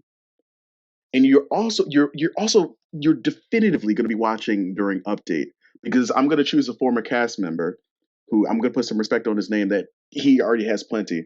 I'm going to pick Mr. Bill Hader as my 5th host, because I want to see Stefan in an update. I want to see fantastic sketch work. I don't know. There's so much good to say. I know it's ahead of Barry season 3, but like it's another just like, hey Bill, just come in and have some fun with the cast. Yeah, definitely. I mean, all-time legend, one of the earliest picks to go in our cast draft earlier, because, I mean, just an all-time cast member and somebody who has had really interesting hosting appearances. Somebody who's so surprised that they hasn't been brought back more, to be honest with you. I would think that he was somebody, as he left the show, you would think is a shoo-in to host at least 5 times, and has only hosted 2 times. So It's interesting. He does come back when Mulaney hosts sometimes, though. Like, if Mulaney hosts, you expect Bill might just kind of be hanging around there, like the What's That Name sketch when he came back to do that. Yeah, I hope that we get to see more of Bill Hader moving forward. I would love to see him continue to come back to the show. Halle, what are your thoughts on TJ taking Bill Hader here? I had Bill Hader probably in my next 3 picks, at my next 2, let's be real. So I'm a little bit bummed about that, but I also have a very similar next pick, so I'm kind of relieved. I thought it could go that way, but I think it's going to work out for me. All right, so let's hear who you are going to go ahead with for your 5th pick. Okay, I know I keep picking former cast members, but I'm trying to get them all before other people take them. I think this is my last one. But I'm picking someone who I think is a staple. When I look back and I watch all of my favorite sketches, he pops up so often. He can do anything. I have to pick Fred Armisen. Oh, interesting. This is a really good pick, Halle, because I actually think Fred Armisen had the best hosting appearance of all of his contemporaries from his cast. And he was not necessarily, I would say, evaluated as being the best cast member from his golden era. But as far as his hosting appearance was concerned, you may think to yourself, like, oh, it'll be fun to see Fred back on the show. But his hosting appearance that he had, one of the most fun hosting appearances I've ever seen from an alumni. So to have him back on the show this fall would be a very fun thing to talk about on the podcast, certainly. Haynes, can I ask you your opinion on this? What do you think about having Fred Armisen as someone who actually didn't get to go in our cast draft, but is going in the host draft? Yep. Yeah. So didn't get to go in our cast draft. Although I had him right on that cusp. Hope if there had been another round, he might have gotten in there. Obviously, I mentioned earlier just what a master of impressions he is. I'm mentioning him in the same breath as Martin Short and Robin Williams. So he just pumps out characters. He obviously has some really great, super dry delivery. He plays a great kind of straight man in sketches that is still somehow the funniest character. So obviously, just a really fun pick to bring Fred back. And I love the focus on ex-cast members here because, as I've said, I just think that, comics are the funniest, and there's no, they know the studio, they know how the process works. So wonderful to have Fred back this season would be amazing. Okay. Over to Nicole for her fifth pick. So we're really in the middle here, and I have so many different angles to go, and I'm getting into different analogies like stock and thinking about when someone's stock is rising, or if I should just choose them from whenever they were at their prime. And that's all very irrelevant for my pick because this person's stock just keeps rising. It's every time you think they have gone to the greatest they could go, they go higher. And that's in terms of their career in entertainment and their career with SNL. It's a 5-timer. It's someone who has, I guess, 2 people on my list so far are both 5-timers and Sexiest Men Alive. 2 people have both of those in common, which I just realized. But this is someone who has done so much really great stuff for the show over a long period of time, more than it might seem like to us. It's been over a very long, steady period of time. So this person has been involved with a lot of different iterations of the cast and is just another huge teddy bear of show business, in addition to the ones we've talked about already, like Tom Hanks, Paul Rudd. And that would be Dwayne "The Rock" Johnson. Really great pick here, Nicole. Another 5-timer off the board, and somebody who I think is just, came in as a couple times very early on from his wrestling career. He came in as The Rock, and then came in and developed into a great professional actor. And someone who is a really good friend of the show, and someone who I'm actually a little bit surprised we haven't seen in the last few years as much. There's been a lot of rumors about could we get The Rock this season, and we haven't seen The Rock back. So it would be very fun to see him. Bill, let me ask you, what are your thoughts on Nicole going with Dwayne "The Rock" Johnson? Under the radar pick for a 5-timer. Nobody has, even the 5-timers don't always have the best episodes. And you have to kind of look past his first episode as The Rock and all the wrestling references and McMahon coming in. Not my favorite episode, but he made up for that the next 4 times that he hosted and was fantastic as The Rock Obama. There's just so much good stuff. I would love to see him come back and interact with the current cast. I definitely would. All right, Sammy, let's get to the halfway point of our 5th round. Where are you going to go with your 5th pick? For my 5th pick, and also Nicole, before we get into my pick, until you said Sexiest Man Alive, I really thought Sexiest Man Alive. Really thought you were going with Christopher Walken for that pick. Bad joke. All right, so my pick for this round of the draft. We talked a lot on the roundtables this season about why are all these Marvel people hosting? We don't need so many Marvel people hosting, but this is somebody who this weekend, we're talking about November 5th, is in a Marvel movie that's coming out, and he also has a background in comedy. Who only hosted once a couple seasons back, and I thought they did a really good job. Somebody who I'd love to see how the show would use, today. I know we're pulling him from, his prime, but, he's still in his prime, based on recent changes in his life. So I'm going with Kumail Nanjiani as my pick. This is a really fun pick to go with Kumail, obviously somebody who's in the zeitgeist now, and somebody who was actually in very randomly, for a lot of people who don't know this, was very randomly in an SNL sketch in the mid-2000s. I believe, if I remember this correctly, he was a guest writer in just like for one sketch ever. And I think that he ended up coming back and hosting, and he had a really great hosting appearance. So, Sammy, I really, really enjoyed this pick. Haskell, can I ask you your opinion on Sammy going with Kumail Nanjiani here? I'm going to be completely honest. I'm a fan of his. Nothing much from his episode is like sticking with me right now. So I didn't have him on my list for that reason. Yeah, that's fair. And is there anybody who did have him near the top of their list? Yeah, your boy. I absolutely had Kumail on my list, and this is a very rage-inducing podcast. That's such a solid pick. Kumail is, because I was a big fan of Kumail as a stand-up when he had a special called like a Beta Male.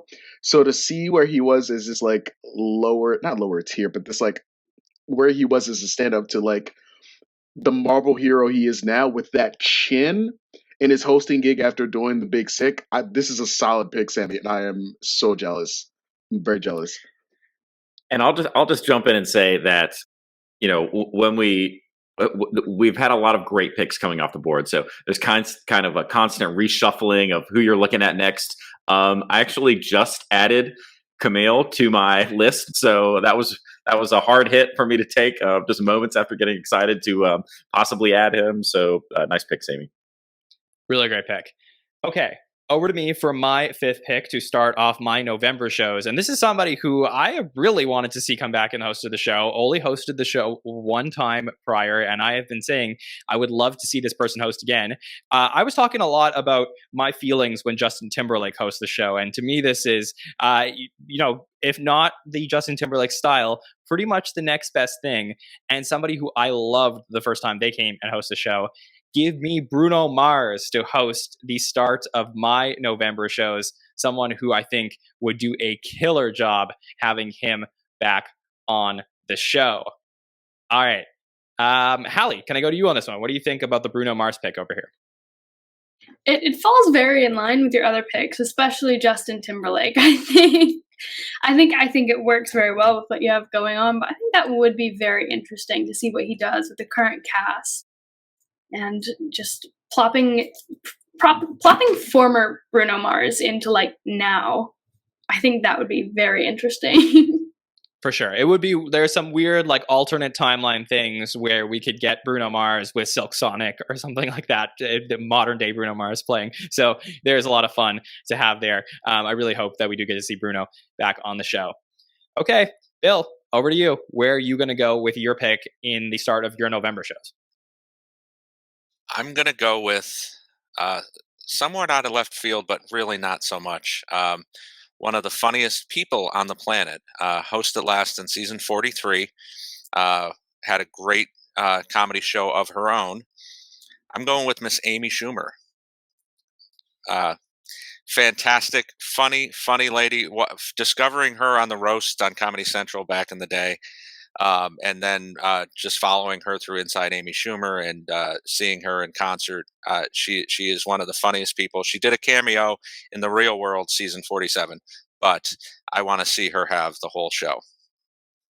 Yeah, that would be really fun to see her back on the show. A lot of two-time hosts that have gone, in recent years we've had, over this draft, Tracy Morgan, Amy Poehler, Drake, Larry David, Bill Hader, and Amy Schumer. So a lot of two-timers that we feel like could come back and host the show again. And that's an interesting list to take a look at. Haynes, your thoughts on Amy Schumer going to Bill over here?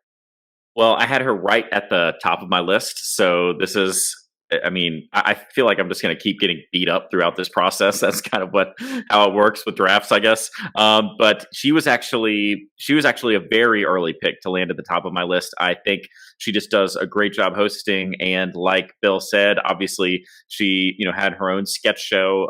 She's a stand-up comic, so she's kind of everything that I look for in a host, and it's a really, really great pick. Yeah, very fun pick. Haynes, it is your turn to give us your fifth pick. Where are you going to go? So I'm kind of, I mean, we've still got a lot of great people on the board. I think that I am going to, well, I know I get another pick here in a minute, so maybe I can just go ahead and grab one that I think this person is just another really great cast member who works in pretty much any place you put her. She's always been an all-star, and she was part of that cast that I really fell in love with when I was first getting into the show, when they were performing every week. And so I also used her in my greatest holiday sketch. She was a star of my greatest holiday sketch. So I will go with the fabulous Molly Shannon. Oh, okay. Very interesting. Molly Shannon coming back to host the show. That would be very fun and part of a really fun cast as well. Haskell, did Haynes steal a pick of yours over here? No, he didn't.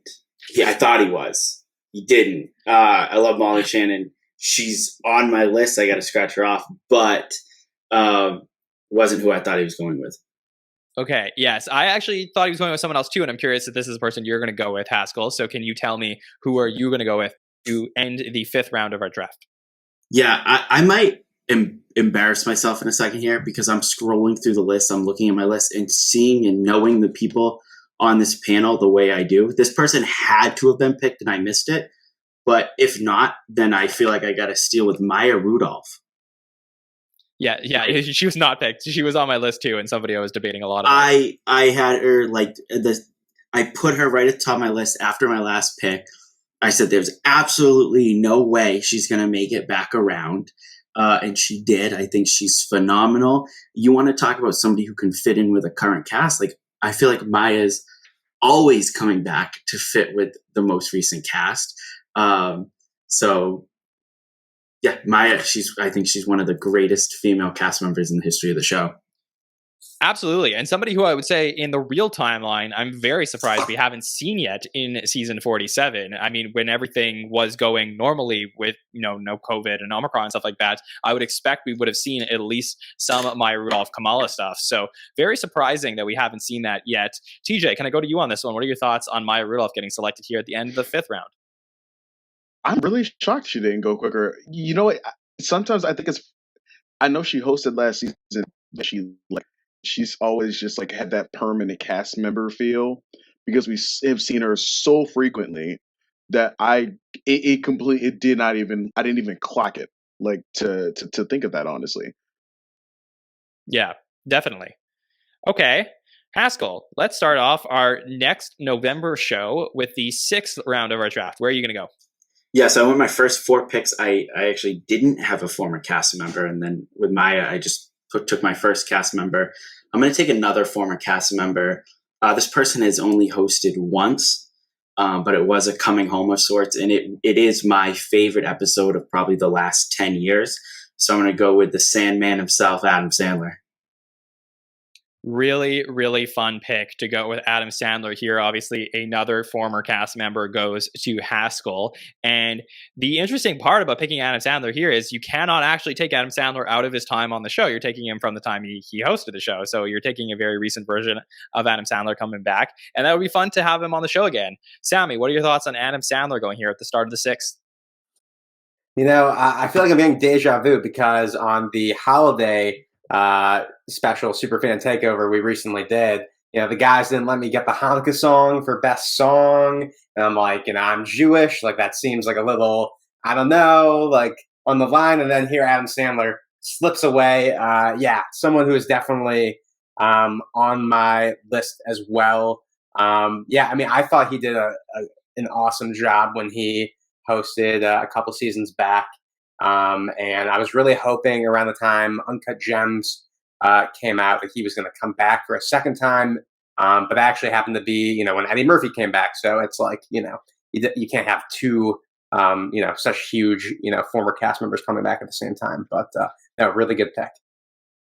Really, really great pick. Okay, Haynes, over to you. When I made that pick a minute ago, that was happening in real time.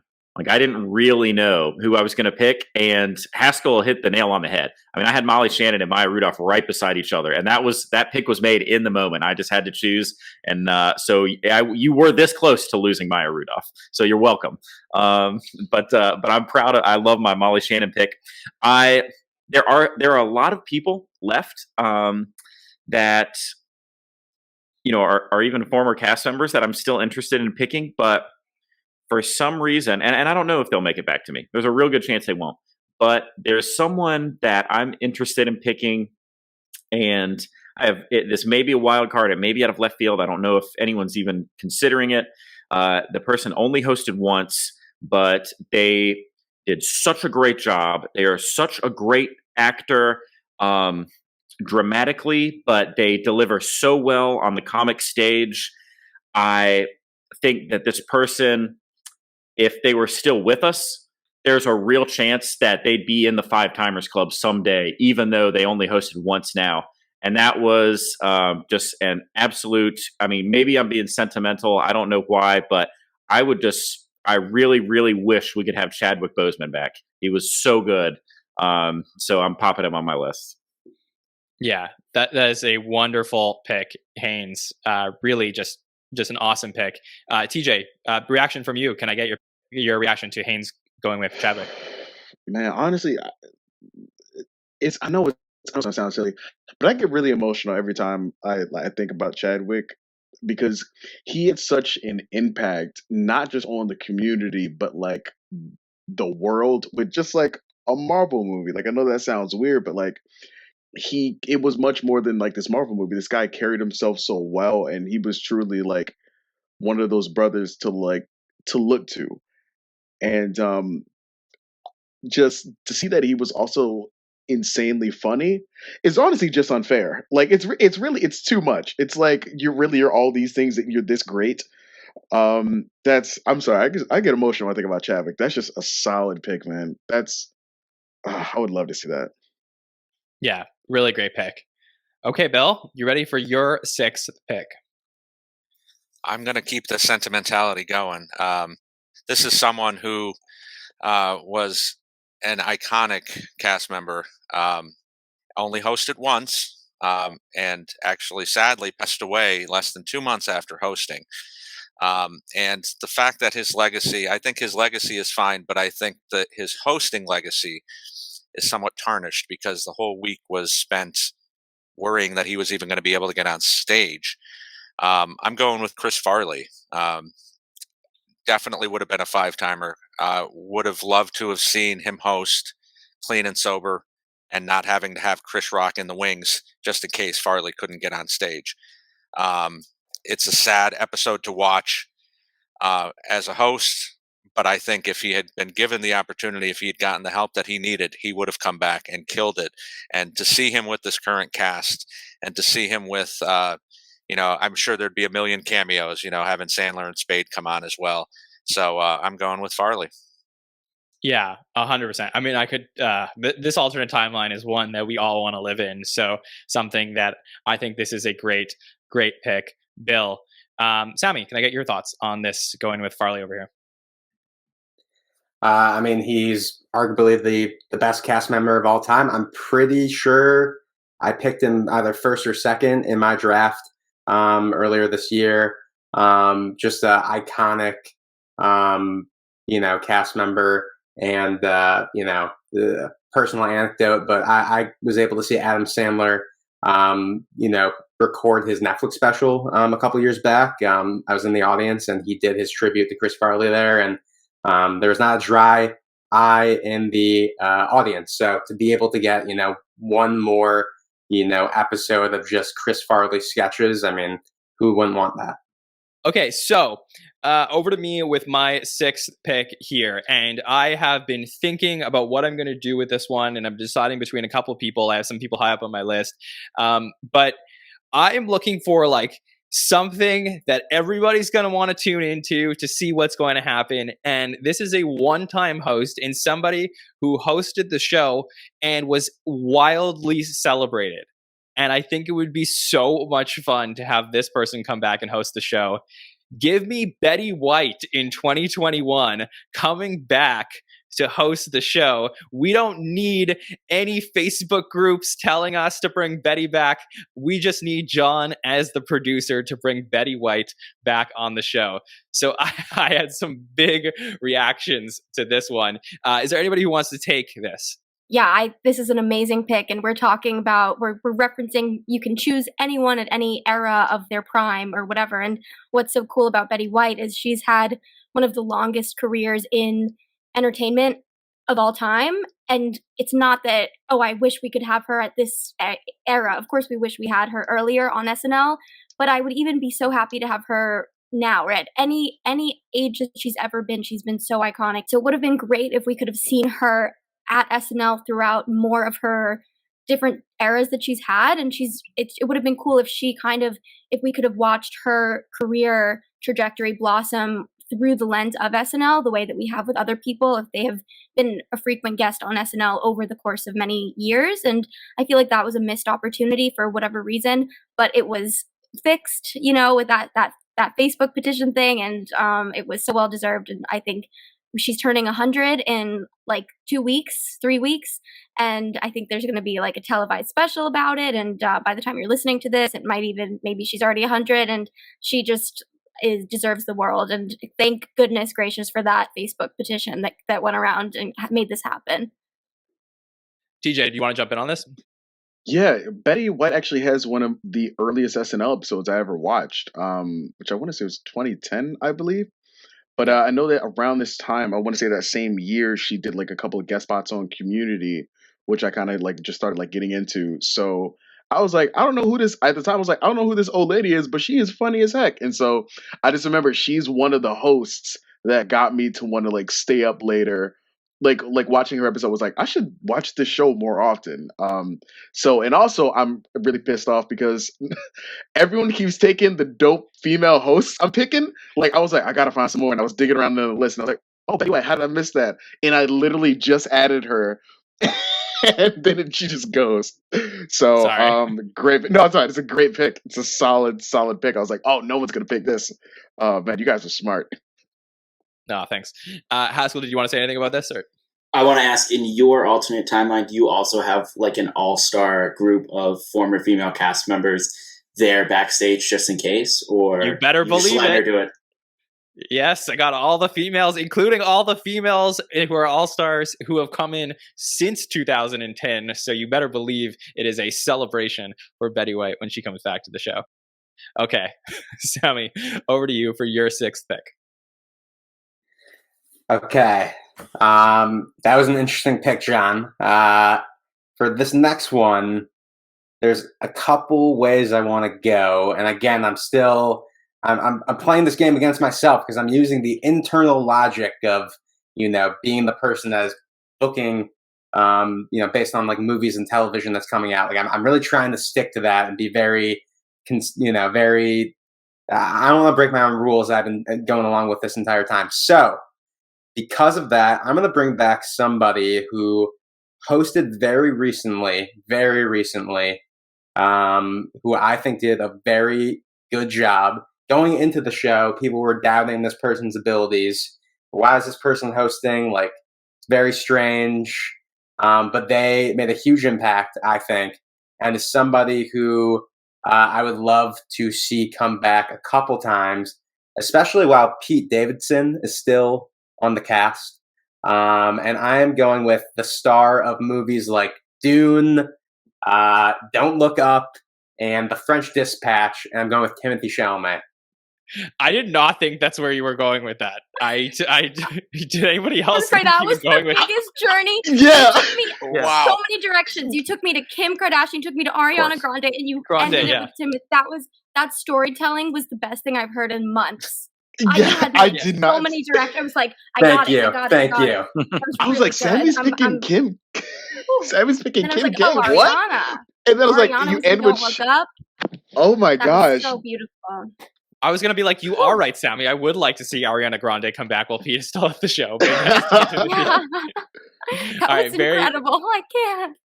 Very, very funny pick. With I do it Timothée for the Chalamet fan. here. Yeah, thanks, Sammy. Halle, let me go to you on this one. Any thoughts on Timothée Chalamet going here? I'm all for it. I don't know why I hadn't thought of Timothée Chalamet, but I think that's a very good pick, and I think his episode went very well. And I think he's someone that definitely deserves to be brought back. So I think that was a very solid pick. Yes, really great call, Sammy. Okay, that was a trip. Okay, Nicole, over to you for your next pick. Yeah, I'm still recovering. I was on the edge of my seat for that whole thing. And Timothée Chalamet was on my list. I was kind of keeping him in my reserves, but I think he's going to fit well into your specific kind of roster. So I'm happy to give him up. I've realized I don't have any former cast members. I have a lot of people who I'm so proud of, a lot of 5-timers, a lot of Emmy winners for comedy specifically. I'm pretty stacked, not, if I do say so myself, I'm stacked, but I'm missing former cast members. And I think that that's important. I think that I'm going to break some rules and try to say, just as a general thing, I feel like everyone should have at least one former cast member in a 9-episode streak, so I'm not trying to give anyone advice or anything, but that's my kind of thinking that's important to me. And this person is someone I love so much, who we're talking a lot about women specifically in different eras. And, this whole concept of in their prime is something that can be a very sexist trope about women in Hollywood. And this person who I'm picking has really spun that trope on its head and made it, like threw it away and said, that's BS. Like, you can be a sex symbol at any age. You can be the leader of your television show at any age. You can beat all the Emmy records in the world when you're not 32 years old. You can do it all, and you can be the star, and you can be so talented and so funny and the coolest. And that is Julia Louis-Dreyfus. Really fun pick here to go with JLD in your 6th round, Nicole. This is a really fun pick. Haynes, let me go to you on this one. Thoughts on Julia Louis-Dreyfus going to Nicole here? It's a great pick, kind of under the radar as far as former cast members goes, but obviously not very under the radar when we're talking about sitcom success. It's a fantastic pick. She's obviously very good in many different types of comedic roles. Just a really, really talented actor, and kind of like Nicole was alluding to, kind of timeless. We grew up with her. We've still got her, and she's still just an absolute star. So just a really great pick. Can I jump in here real quick and say I love that Nicole picked someone from the Marvel Cinematic Universe that she doesn't even know that she picked somebody from the MCU probably. I know that she's a big fan of Marvel people hosting the show, and I shouldn't have assumed. But yes, I'm really happy. Thank you. I only knew because it was her and because of our Marvel coverage that against my will, I learned all of these things. But if not for our research for these purposes, I would probably not have known. But yeah, I know. And that's another example. Like, throw her in Marvel. Like, why not? She's JLD. She put her in everything, all different types of things. Exactly. Okay.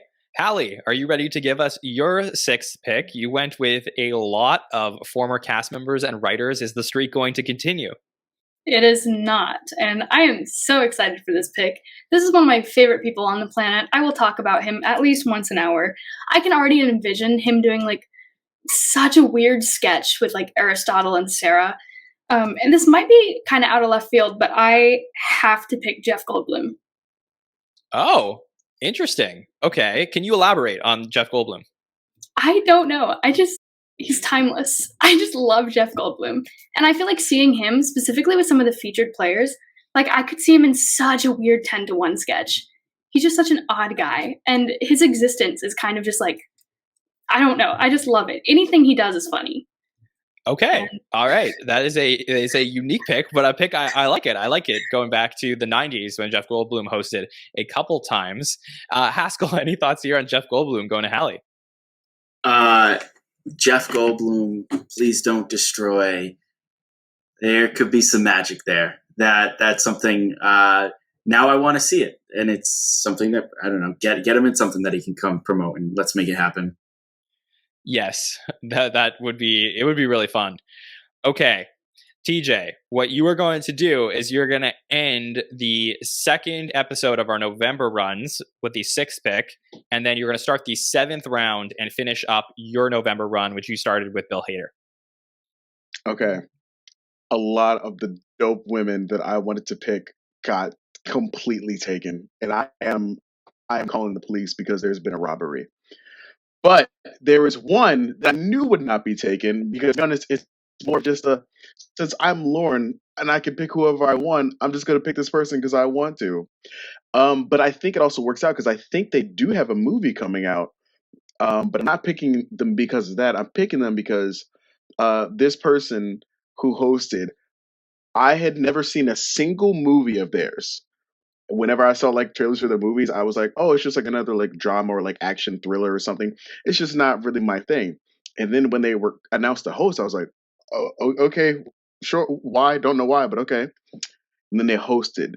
And it was one of those beautiful things where you had a dramatic actor I laughed so much when this person hosted because I saw this silly, really fun, and like sometimes they played a dumb character really well. I just saw this wonderful side of them, and so I was elated to see them. And to be honest, I've been clamoring for them to come back and having to survive off of morsels of their delightful Instagram since they hosted back in 2017.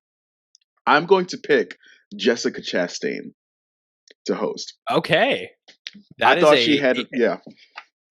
I was gonna say, TJ, that is a little bit of obscure pick to me, but one nonetheless that if you really enjoyed her episode, I totally make sense to pick Jessica Chastain. Bill, can I go to you? Do you remember much from the Jessica Chastain episode of SNL? I don't remember much of that episode, but I am a big fan of Jessica's. She's done some incredible movies. It's kind of a chameleon, what she's able to do in dramas and things of that nature. So, yeah, I like this pick a lot. Wasn't on my list, but yeah, I would love to see her come back. For reference for the listeners, she was in a sketch called "What Even Matters Anymore," where she made Kate, Cecily, and Keenan. Where she kind of told them different things the president was doing and just asked if it even mattered anymore, and it kind of devolved into them panicking about, is Jessica okay? Kind of in a like the vein of like a Kate sketch now when she just asks like what still works.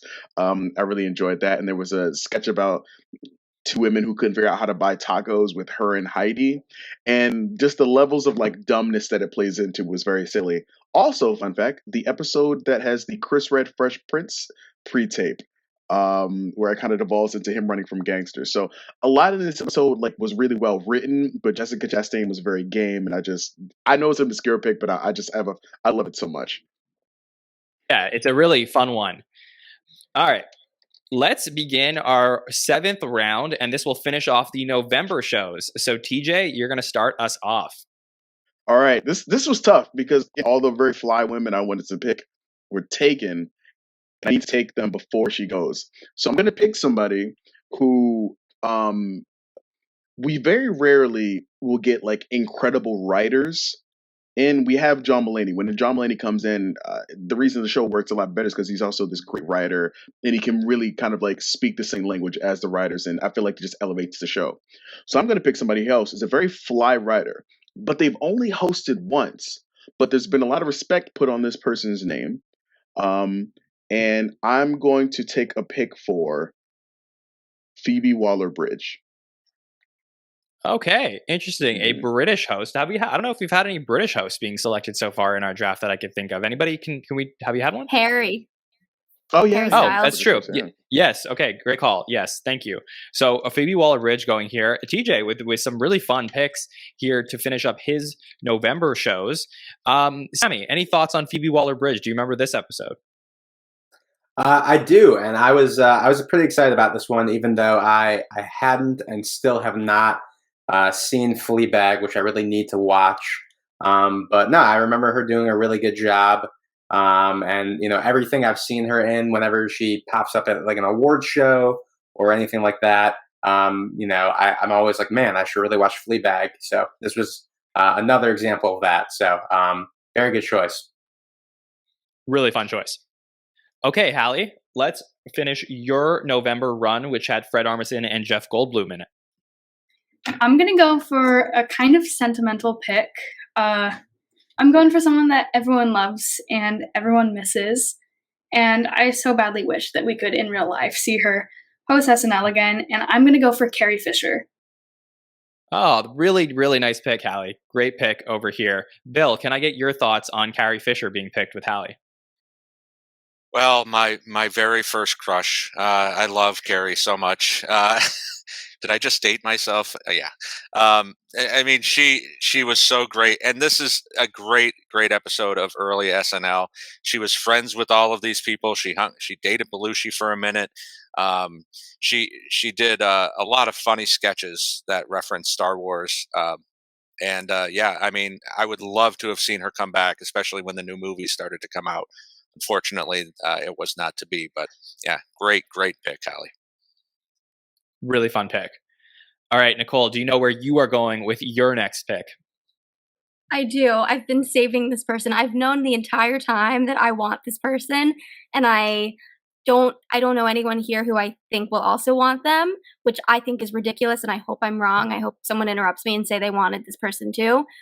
This is another person that's had a pretty long standing history with SNL and has been involved with the show in different iterations, has been a fixture in Hollywood and in wider culture for a long time, for most of this person's life. They are provocative, they're unique, they do things no one else does, but they're also really good at sketch comedy and really game and really down for whatever is thrown at them in a way that you don't always see that much. Like it's not so common, I think, for people who are perceived the way this person is perceived to be as game as this person is. And that would be Gwyneth Paltrow. Really fun pick. I like this pick a lot, Nicole. This is a great choice. TJ, go ahead. To be honest, I really thought you were going to say Drew Barrymore, because when you said most of this person's life, and Drew hosted when she was really young, right? I had you like how Sammy had us spinning. I had you spinning there, huh? Yeah. All right. Yeah, this is a cool pick. Haynes, what are your thoughts on this pick? Because we've seen Gwyneth Paltrow 3 times on the show before. Yeah, so this is kind of a sneaky good pick, and honestly, it seems it's like very up Nicole's alley. Like she would have the mind to go, guys, we're really leaving a quality pick off the board here. And so, yeah, she has been around for quite some time. She obviously she's gone through a lot of different phases. Right now she's really popular for her very interesting body products or candles and stuff. The whole Goop line. But she's been a wonderful actor for a very long time, and she's just been in the zeitgeist for such a long time.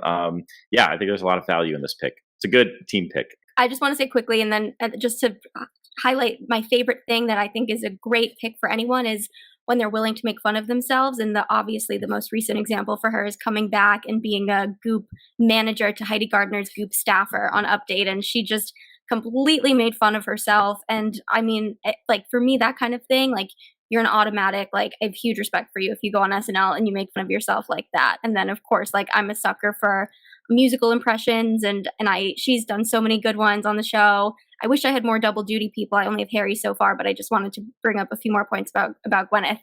So very Goop pick. Okay. Thank you. You're welcome. Sammy, you ready for your final host in November? I am so ready. I am so relieved. If anyone on this panel were to pick the person I'm about to pick, I thought it was going to be Nicole. Sammy, Sandler was taken. I told you that. No. This will make sense. I thought you were about to pick this person, and you really had me there for a little bit. Let's take a look at the calendar here. This is the November 20th episode of 2021. And it's a Thanksgiving episode as well. So, you want to elevate it. You want to make it a really special event. And the person that I'm picking has hosted the show, obviously, before. And recently, has been involved in, a number of very memorable sketches in some capacity. And you know what? If you look at the calendar, my dates are right. This entire time, I had the dates correct. And I knew that if this person was available for the Thanksgiving episode, I was 100% going to do this. It's Britney, bitch. Britney Spears is my pick for the Thanksgiving episode. Oh, that's such a good pick. And that is actually somebody who was near the top of my list. I had been debating the last few rounds about taking Britney. I think this totally makes sense. You are freeing Britney onto your team. I love this pick. Nicole, thoughts on Britney going to Sammy? It's great, and I really do love how, I think out of everyone on the panel, Sammy is the most intentional about the dates and choosing what makes sense for people. So I'm glad that you're the one who gets Britney, because we do have to be sensitive to her personal timeline right now, and that's all been very up in the air. And so I'm glad that you got her, and I think that she could have a lot of fun on SNL in this new time in her life. So in your universe it happened this fall, but in the Lauren universe it didn't. So maybe in the spring, I think it could be really just like a beautiful, happy opportunity. So I love it. I'm glad that she's on your roster. Is Sammy also a witch? Could be. Sammy a witch? You have that eye for the dates and the picking things very intentionally, like Taylor Swift and Kris Jenner do. So you're one of them. Yeah, it's Britney Witch. Nice. Yeah. Okay. Classic.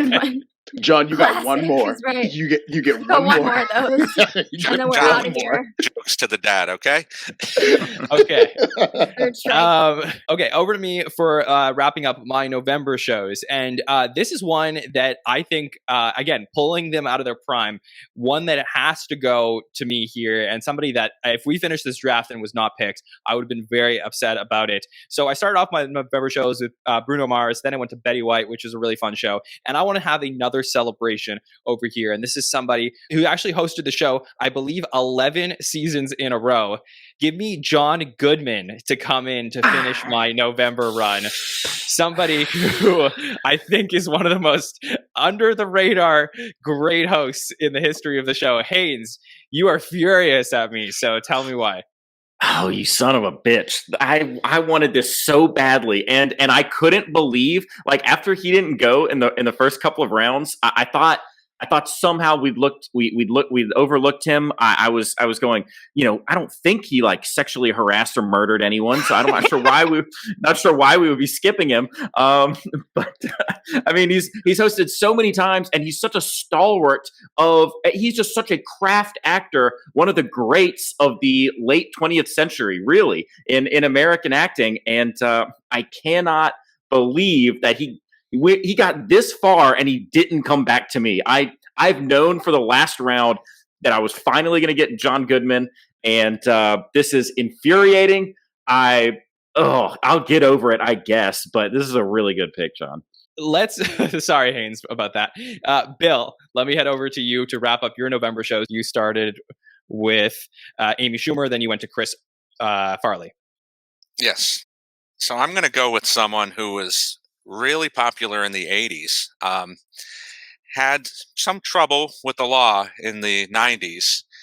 But if we're pulling them from their prime, it's probably going to be okay. Of course, I'm talking about the iconic Drew Barrymore. 6 times host, second woman to host 5 times, the youngest host in SNL history. And she is good at making fun of herself as well. I would love to see her with this current cast and see Chloe Fineman give her impression right to Drew and see what she thought of it. So I'm going with Drew Barrymore. And I fooled you, didn't I? Thought you were drafting a running back there. Yeah, that was a really good pick. Nicole, you want to go ahead on that one? Oh, I was just gonna say we're all getting better and better at like tricking each other with these intros, and it's I like how as the more delirious we get, the more creative we are with trying to stump each other. So I'm enjoying this a lot. Yeah, me too. Really great pick, Bill. Haskell, can I get your thoughts on Drew Barrymore going here? Yeah, Drew Barrymore's got a host like in the main timeline, the sacred timeline. Like she got a host soon. Like I think she kind of went under the radar because as a female host who's right up there towards the top of the list on amount of times hosted, it's not really that recent. And I think that's probably why she flew under the radar in this draft. And somebody, yeah, like you said, hasn't hosted since season 35. So it's been a while. Okay, Haynes, over to you. I know I stole your pick, but you must have somebody else that you are holding on to draft. I do have a few more people that I'm holding on to, and since we're really getting down to it, you know, this being round 7 and we're only doing 9, I'm going to try and be less risky. I'm just going to go ahead and get the rest of my big boys off the board. So this person has hosted 3 times. Would really love to see them someday get to the 5-timers club. I don't know if they will. You know, it's funny the way careers are sometimes hot and then cool off, and sometimes they get hot again. So, you know, sometimes a person comes in and all of a sudden we see him 2 or 3 times and then, you know, never again. But I would love to see this person persist and come back. If I were producing the show, I would love to have this person on in November. It is the only cast member that I know of for sure that was born in the same city as I and also attended the same university. That's the boy from Asheville, North Carolina, and the NC State alum, Mr. Zach Galifianakis. Very, very fun pick. This is a good one. This is actually not where I thought you were going to go, Haynes, but I'm glad that you did this. Yeah, it took me for a little bit of a loop there. I was expecting somebody else, but Galifianakis has some of the funniest monologues probably ever, just all-timers. Mm-hmm. So this was a great pick. Halle, let me ask you, what are your thoughts on Zach Galifianakis going to Haynes over here? That is not at all what I thought he was going to pick, but I'm so here for it. I think that's a really good pick. I would love to see that. It lines up. I feel like it lines up well with the rest of your picks. So, but y'all really are getting good at throwing everyone off. I never have any clue where anyone's going anymore. Oh my goodness. Yeah, that was a good one. Okay, Haskell has back picks over here. So he's going to end the November run for him and then start everybody's 2-episode holiday runs. And just to clarify for the listeners, we are going to, book season 47, episode 9 as if it's an actual episode of SNL. So as we move towards the final rounds, Haskell, over to you. I'm going to go with somebody who's in the 5-timers club, but they have not hosted in the 21st century and they haven't appeared on the show in just about 10 years. And it's not somebody whose career has dried up or anything. It's somebody who's been working a ton. I'm going to go with Danny DeVito. Really fun pick. Bill really wanted to pick Danny DeVito from his reaction that I could tell. Bill, can I get your thoughts on Danny DeVito going here? Son of a bitch. Boy, I was going to go with him and thought that Drew would be more of a chance of being taken off the board before it came back to me. How has he not hosted in all of these years? I mean, he has been on, I said about Curb being the funniest show of all time, sitcom. Always Sunny is right up there. And he has been a main reason that it's been on for 15 years and is still very funny. The last time he was on, he cameoed with Charlie Day. And how he hasn't hosted in 23 years? Bananas. Yeah, great pick. Really fun pick. And what I'm going to do now before we get to our 8th round of the draft is I'm going to recap everybody's November runs of shows. So first up, TJ put together the November run of Bill Hader, Jessica Chastain, and Phoebe Waller-Bridge. Halle's November run looks like Fred Armisen, Jeff Goldblum, and Carrie Fisher. Nicole picked Dwayne The Rock Johnson, Julia Louis-Dreyfus, and Gwyneth Paltrow. Sammy went with Miley Cyrus, Timothée Chalamet, and Britney Spears. I went with Bruno Mars, Betty White, and John Goodman. Bill Kenney went with Amy Schumer, Chris Farley, and Drew Barrymore. Haynes went with Molly Shannon, Chadwick Boseman, and Zach Galifianakis. And Haskell went with Maya Rudolph, Adam Sandler, and Danny DeVito. So those are our November runs. Let's book our December runs. These are always really fun shows at the end of a year. Haskell, start us off. Yeah, so we're starting our Christmas time. A lot of, I think, great Christmas sketches actually come from the week before the Christmas episode. So I'm going to go with somebody who I think could really play into the Christmas stuff. She's actually been in a Christmas movie. So I'm going to go with Anna Kendrick. Really cool pick here. Anna Kendrick, somebody I know a lot of people love and would love to actually see come back. I believe, probably more popular now than when the original time she hosted. So it would be really cool to see her back on the show. Nicole, tell me what your thoughts are on Anna Kendrick coming in. Yeah, I'd say I don't know that she's more popular now. She is sort of this inadvertently polarizing figure, I would say, more so like in a Lea Michele type way. She's there's this sort of I think she is polarizing for no clear apparent reason. Just this like I don't know, but I mean I'm down with it. I like people who are like nerdy musical theater types, but I think that's like I don't know, but I do think it's a little. I don't know that she's like more popular now than she was. Yeah, maybe just more, maybe more talked about. I don't know, but something that, that this is a fun pick. I really enjoyed this one, Haskell. Nicole, how dare you, Detective Diaz, put Anna Kendrick in the same breath as Lea Michele? Lea Michele is, well, okay. I used to watch Glee too, but like Anna Kendrick is god tier compared to Lea Michele. Not in terms of singing, Okay. but like, come on now. Like, I'm sorry. This is the wildest thing you've ever said. Okay, sorry. We disagree. They're in different We cups. disagree. Okay. John! All right. Another one. Stop it. God. Haynes, where are you going to go with your first host in December? John's on fire tonight. I am going to go with someone who, started out as a brilliant young screenwriter, became, one of the really well-known and very successful actors of the last couple of decades. This is a person who, honestly, before SNL really, it's not like I had not have the opportunity to be very exposed to this person in film, but on SNL, I was just really impressed with the accents. This is a person who can just really do a ton of accents, and for some reason, that's a pet peeve of mine with actors. That like I just really hate actors who can't do like a multitude of accents. I think that should be a core component of being an actor, and so. This is someone who actually hosted a holiday episode very recently. And I didn't realize I was going to do another North Carolina tie-in, but when he guest stars on 30 Rock, we learned that he does live in Raleigh, North Carolina, which is where I am right now. That would be Mr. Matt Damon. Oh, okay. This is a good pick, I think, Haynes. I really, a lot of Matt Damon fans out there, and did host a recent Christmas episode that I thought was pretty fun. Nicole, can I get your thoughts on Matt Damon here? Because you're shaking your head.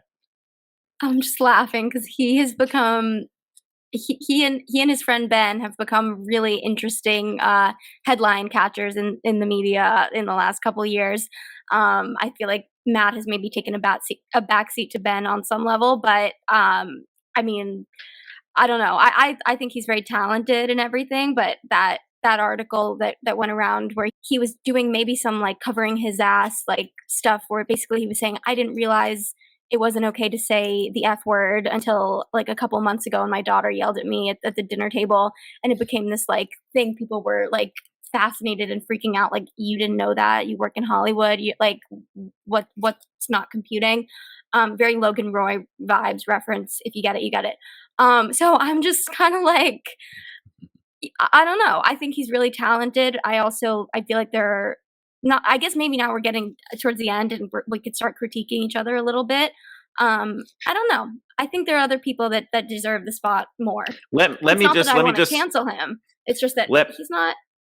Let me just defend this pick Sure. real quickly. Nicole, your opinion is trash. Okay. Wow! Wow! I'm sorry. I was being like an internet person who, like, you don't back up your argument. You pretty much just like throw out like hateful speech or something. Yeah. So I didn't know. I'm doing a bit. I'm having fun. Listen, I didn't know about I'm glad you're having fun. That's good. I didn't know about I didn't know about the article. Oh, you didn't? No, I don't know about the I had article. no idea about that either. Do your research. Do your research, kids. Oh my god! But to be fair, Sorry. if we're I'm getting frisky now. if we're picking but if we're picking people at their peak, then maybe we can consider Matt Damon before that moment. That's totally fair. Yeah, that's fair. That's a good call. That's totally acceptable. I don't dislike him at all, but I do think now we're at the point where we can start critiquing each other, and I'll just say simply, friendly trash talk is encouraged. This is now we're at that point. We don't at the beginning we were all like, oh, I'm so sad. That was my pick. Oh, good job, you. And now we're not there anymore. Now we're like, that's a weird pick, but whatever. It reminds me of those movies where people get trapped in the same space, and they eventually over time they start to lose trust in each other, and like divisions are formed and stuff. Yeah. Mm-hmm. We're in that space right now. People are building alliances. Top row versus bottom row. Let me make something very clear to the people on this podcast and to our wonderful listeners right now. I'm a brother from Baltimore before I'm this nice black gentleman that you see before you right now. I am about the toxicity. I will happily say all of your opinions are trash without even thinking about whether or not they're valid or not. So if that's the type of energy we're trying to bring, I am happy to do so. Miss Anna Kendrick is not better than Leah Michelle. How? Sorry, I'm still stuck on that. This is what I'll say. We're not the ones that are going to choose whose team is the best. It's the listeners. So it's our jobs to convince the listeners that we drafted the best hosts for season 47 tonight. So I have no problem with some friendly trash talk in this. It's all in good fun. We all love each other here on the SNL Network. Okay, let's get on to our next pick. Bill, are you ready for this? Are you ready for your pick to be called trash? Thanks for the cover, Haynes. So this is why I'm picking Louis C.K. No. That was good. So, no, I'm not. So this guy has only hosted once, but was the go-to source for anything newsworthy and political for years. One of the funniest comedians out there. Kind of surprising that he only hosted once back in season 27 and was in New York the whole time. So there's no reason he couldn't walk down, 3 blocks.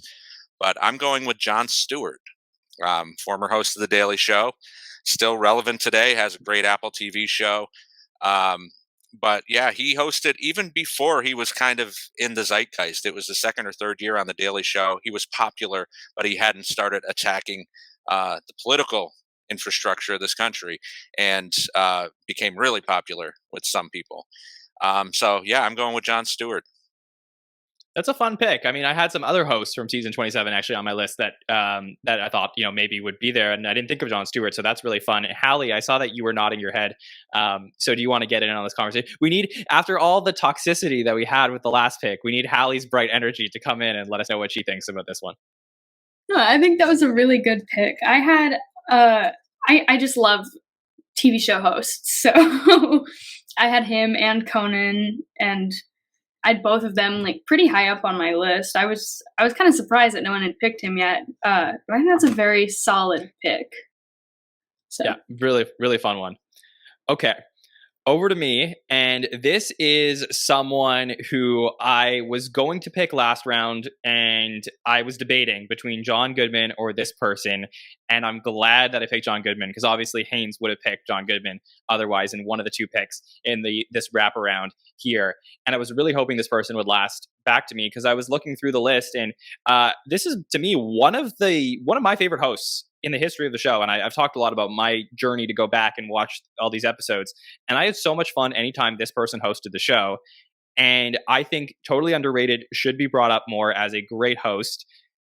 Give me Sarah Michelle Gellar to come in and host at the start of December. Somebody that you may not think of, but if you go back and you watch her 3 times she's hosted the show, to me, one of the best hosts of that era, and someone who I would love to see come in and connect with this cast. And I believe, if I remember correctly, Nicole, somebody who interacted with us once on Instagram.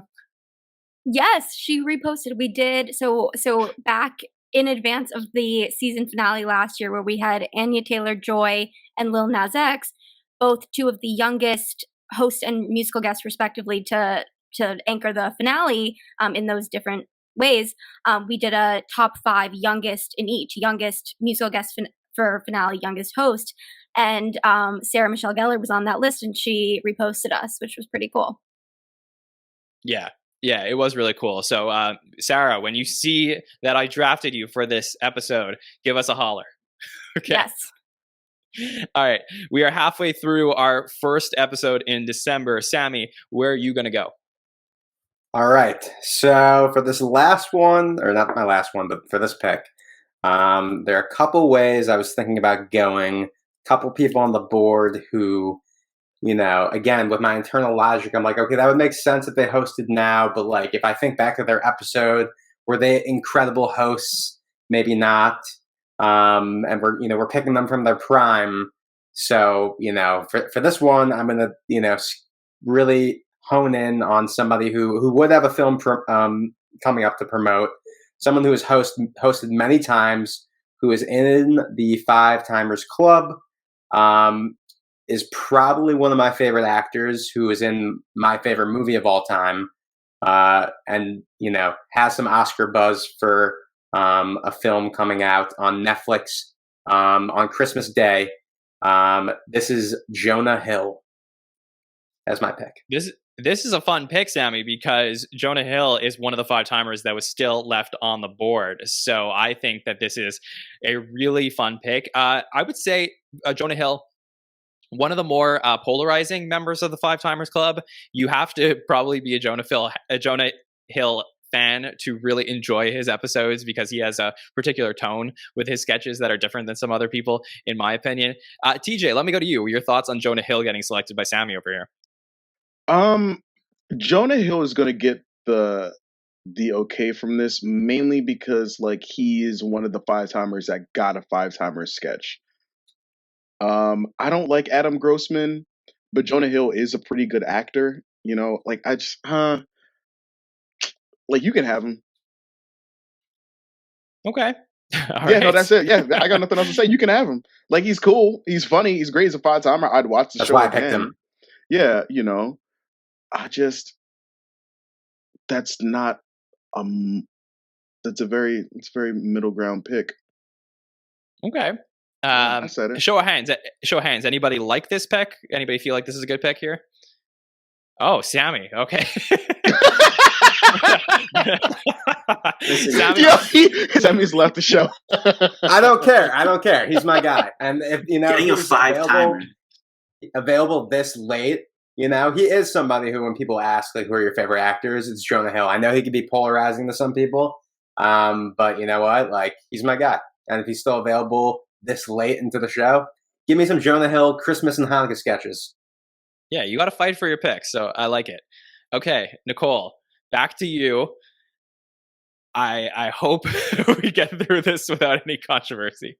Okay, I don't think we will. I think if anything, it's controversy for the rest of you, not for me. I'm in the clear on this one. So I don't know what all of our. I think we had this collective, like absence of normal like rational thought here. Like there's something like skipped over all of us, and we all just accepted this like logic fallacy. Like we're not where we need to be. And I was hesitant to do this. I wanted someone else to do it because I have made a similar pick already once before, and it's someone that needed to have hosted in this season 47 fall lineup. It was something that was undeniable, necessary. Everyone in like industry people, fans, people who don't really care about SNL, people who watch another show this person is on and stars in and produces and writes. this was something that everyone agreed on, and I don't understand why we all were kind of maybe waiting for someone else to do this. Maybe we all were being generous to the others so that we could have this happen for the Christmas episodes. Maybe there was a subconscious thing there where we were all like wanting to be kind to everybody else. But this person has to go into the season 47 fall lineup. It's obvious. And Jason Sudeikis. Yeah, totally makes sense here. Definitely the best episode of the real timeline of the season. I think that's consensus that he came in and just crushed this episode. And it was the most fun week to cover. It just really so impressed with everything that we saw from Jason Sudeikis here. Halle, I can see you nodding your head. You agree? I fully agree. I thought about picking Jason a few times. That's a very solid pick. But I had so many people that were kind of in the same category as Jason, so I decided to even it out a bit. But like, I agree. He needed to be in this season. If he hadn't, I think I would have lost my mind. I love Jason Sudeikis with my whole heart, so I fully agree with that decision. You're damn right. Exactly. Okay, Halle, over to you. Alrighty, I'm going with someone who I just think is all around a hilarious person, one of my favorite actors, and I think this would be a really funny time to see this person host because I don't know if all of you know this, but he's kind of become a meme about being every straight man's man crush, and I want to see what they would do with that. I want Ryan Reynolds. Oh, this is fun. Okay, this is a really fun pick. Nicole, you're clapping your hands. This is a great pick, and you're so right. There's like, for anyone who's not on TikTok, there's like, it's like a funny joke that like, it's like the straighter you are, the more attracted for men, like the straighter you are, the more attracted you are to Ryan Reynolds. It's this like very clear thing that TikTok has just determined, this test, very specific test.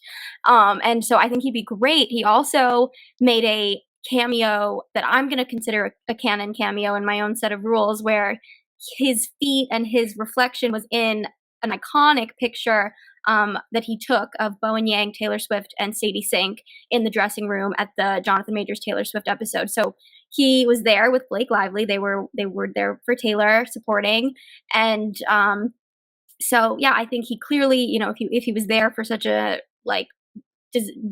crazy huge show where thousands of girls were trampling over each other to get in, if he could just kind of waltz into that show and hang out, clearly there's no reason that SNL wouldn't want to have him. And he's also like as big as he's ever been, and similar to what I said about The Rock, it's like, and which coincidentally they're in a new Netflix movie together.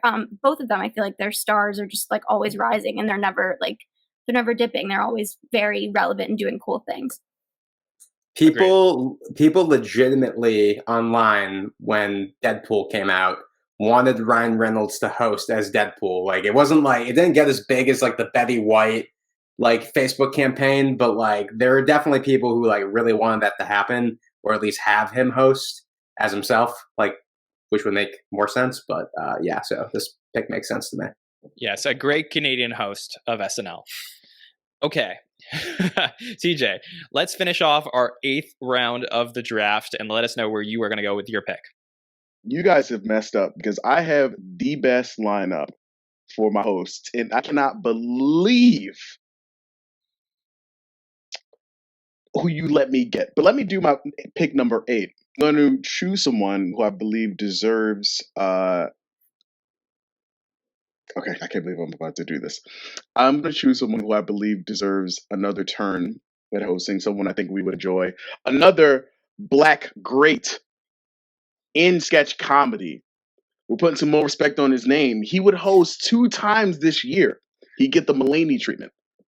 I'm going to pick Mr. Keegan-Michael Key. That is such a fun pick. I really love that pick. That is great. It's somebody I really didn't think of. Haynes, you're nodding your head.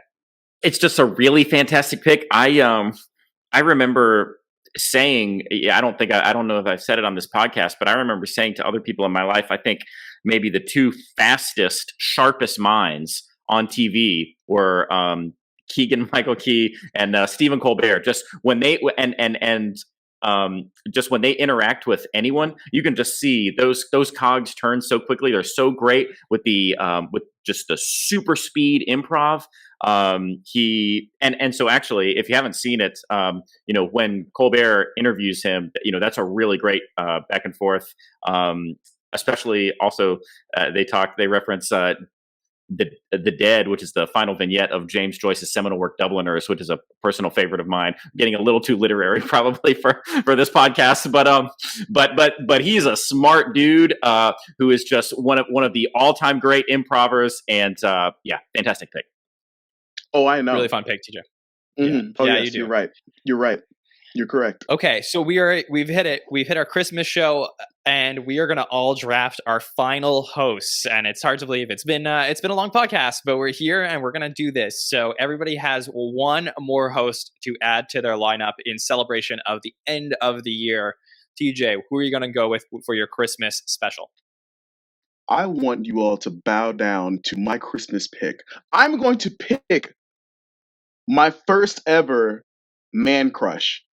All right, a gentleman who made me laugh many a time, a man who charmed America with his jovialness, with his impressions, a man so delightful that when he hosts a show, he puts himself in every single piece that he can. A former cast member that we've had a lot of respect put on his name. But I'm not going to pick him for this era that he is in right now, because I don't necessarily believe he is at the top of his game. I'm going to pick either from 2011 or 2013, during what I consider his high era, from the late night era. I'm going to pick Mr. Jimmy Fallon to host my Christmas show. One of the few hosts who's done multiple Christmas episodes. He will bring the cameos. I believe he deserves to get into the five timers. In the earlier 2010s era, Jimmy Fallon was like ripe and perfect for my college age self, a late night host that I fell in love with. I just thoroughly enjoyed him, and before the games got overdone. So I'm picking a pre-Trump era Jimmy Fallon. I just think he's an incredible host, and his Christmas show would just be a lot of fun. Specifically, that kind of like just really like youthful energy that he would be able to bring. Yeah, this is a really fun pick. Obviously, one of my favorite hosts that has come back as well. And TJ goes back to back with Keegan-Michael Key and Jimmy Fallon. Haynes, I saw you were holding up your notes, and you had Jimmy Fallon circled, correct?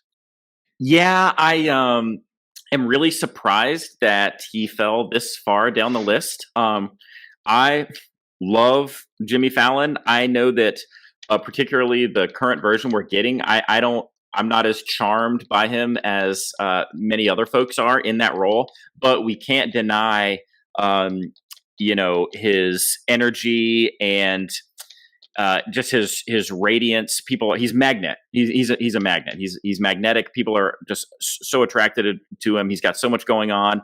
I didn't expect him to fall this far. I was going to take him if he got back to me. I am not surprised that he went before that. Honestly, I thought he would go earlier. I do think sometimes, like on his show, I think he's a little bit too goofy with the laughing. And obviously that can be a critique of him on SNL, with the breaking and the sketches and stuff. But at the same time, like, what are we all, just a bunch of Scrooges? Like, how can you hate on a guy because he like laughs a lot and is nice, So it is a really good pick, and I am surprised that it made it this far. And I was hoping that I would get to snag him as my final one, but I'm not surprised that he went first. I had to have him as my Christmas pick. Like, I couldn't have him earlier. He was very high up for me, and I thought there was somebody who was talking about 3 times.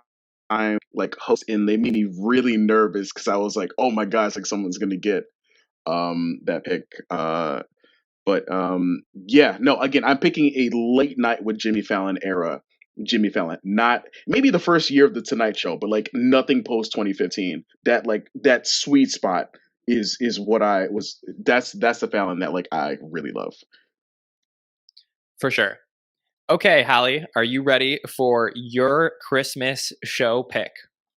I am ready. I thought about this one specifically for so long because I was like, I need someone that feels Christmassy and that like will fit in. I don't think this pick necessarily fits in with the rest of my lineup, but it felt right for Christmas, and I feel like it would open up a lot of cool opportunities. I would love to see like the opportunities that this would open up for Melissa Villaseñor specifically. I'm picking Dolly Parton. Oh, okay. That is a really fun pick, Halle. Wow. I did not expect you to say that, but Dolly Parton, this is an episode that actually has re-aired on SNL Vintage, I think, in the last couple of years as well, and it's been a fun one to go back to. It's really cool. It would be really cool to have her back on the show, and I think it's a great pick. Bill, can I go to you on this one? What are your thoughts about Dolly Parton coming in for the Christmas show? You know, Halle said pre-show that she thought she was going to pick all these new hosts, and I was going to pick all the old timers. Well, she's digging deep. I love this on her first podcast. What a great pick! Would not have even thought about that, but yeah, she was a fun host, and would love to see her in her prime being on the show, especially as she said with Melissa. 100%. Okay, Nicole, you started off with having Jason Sudeikis come in December, and where are you going to go for your Christmas show? Excuse me if I start crying. I might right now. So this is in an alternate reality, a Nicole universe where they are here from 30 years ago, and they are here in this world. I'm so emotional because I love this person so much. So it's someone who's no longer with us, but has had such a just undeniable mark on comedy, on women in comedy, on what it means to balance life and do so many things that even when people want to like tear you down, you just keep going and you don't listen to what other people say. It's like there's nobody really quite like this anymore who can just be so unapologetically themselves and be so funny, so unbelievably funny and one of a kind. So for my Christmas episode, Joan Rivers is hosting. Oh, that is a really fun, nice pick. Yeah, that is really great. Haskell, can I go to you? Do you have a thought on Nicole picking Joan Rivers here? I do like what you said about being unapologetically you. Like, she definitely was. I don't know if she's who I immediately think of when I think Christmas, but I'm excited to see this episode. Watch it, buddy. She's we need a Jew hosting the Christmas show. We got Paul, and we're gonna get Joan in my world. I love a Jew at Christmas. Christmas time for the Jews. That's right. Yes. So watch yourself. Watch yourself. You got a couple Jews on this call, so be careful what you say. Oh, really? We didn't know. We had no idea. Hey, I got Sandler on my side. Exactly. Okay. Haynes, did you want to jump in on the Joan Rivers pick? So it's just really funny that, two of my last three women just got sniped back to back. So Dolly Parton and Joan Rivers. I obviously am not going to mention the third one because I don't want her to disappear as well. But those are both really, really fun picks, and they're both just like really badass individuals in their own ways. And I just thought those were two really fun picks back to back. I won't mention my third one because I might use her. I might not. We'll see. But Okay. Great picks. Sammy, over to you for your last pick. TJ here is like a regular Colin Jost, keeping track of all the Jews that are on the SNL Network panel this evening. But I'll let it slide. But all right, so this is a pick. So I know that John prefaced this one with an alternate reality where the Christmas show did not go the way it did. And I want you to stay with me here and imagine it did go the way it did. All right? Because, this is my pick, and, I think this would be an interesting show because we can't control everything. Even if we have this time machine, we can't control everything. Some things are just going to happen in life. But there is one thing I would hope in this scenario would be able to change. So there was a rule established earlier about having a former cast member in our lineup, and I don't have any. And there are a couple still on the board. And originally, so this is what I envisioned here, and there's a lot of preamble, but I think will be worth it. So I was thinking, okay, who would you want to have a show that goes so awry like it did with the Paul Rudd episode? I personally didn't love that was Paul Rudd, because I think Paul Rudd deserves that like 5th real episode, and I hope he still gets it. I know they joked about it being a 4.5 thing, but I hope he still gets it. So the first thing that came to mind was Larry David. For me, I think that would have been really funny to see Larry David try to navigate that sort of situation, and I think there would have been more potential there, but he's off the board. So I'm going to pick somebody that we tragically lost this year, and I would love in this scenario to be able to take them from their prime. Somebody who, this would never happen. You would never see this person host the Christmas episode of the show, but in my alternate timeline, given the circumstances of what happened, I think would make for an incredibly infamous and memorable show. I'm picking Norm Macdonald in his prime for the Christmas episode. Okay, that is a really interesting pick, Sammy. And Haynes, you had a big reaction to that. Can you tell me your thoughts on Norm coming in here? This didn't even cross my mind. It just never crossed my mind. And I don't know, maybe if I had more time to prepare, it would have. But this is a complete out of left field pick that is blowing me away. I absolutely love Norm Macdonald. I'm sure I'm kind of speaking for everyone here. I mean, the guy delivers jokes as well as anyone.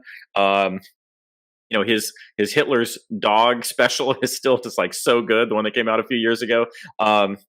Wow, this is a really stunning pick to me, and not because it's shocking. It's just because somehow it just never even crossed my mind. And what an absolute killer job he would do with the monologue. His dry wit in sketches, and then of course, I would hope that they would bring him back to the Weekend Update desk to give us at least 2 or 3, maybe 5 jokes. And can you imagine him and Jost and Shay doing a 3-way joke swap? Oh boy! This is a really great pick, Sammy. Great pick. Really great pick. So I am up next, and I love Norm Macdonald. I think he's one of the most interesting cast members that's ever been on the show. Somebody we've called probably the most dangerous modern day cast member that we've seen, and I think that for me, this is somebody who I actually thought Sammy was going to go with, but somebody that I knew I had to book for my Christmas special. So as a holiday gift to me, Sammy left this person to me to go back in time and pull them out of the timeline and bring them to my Christmas show.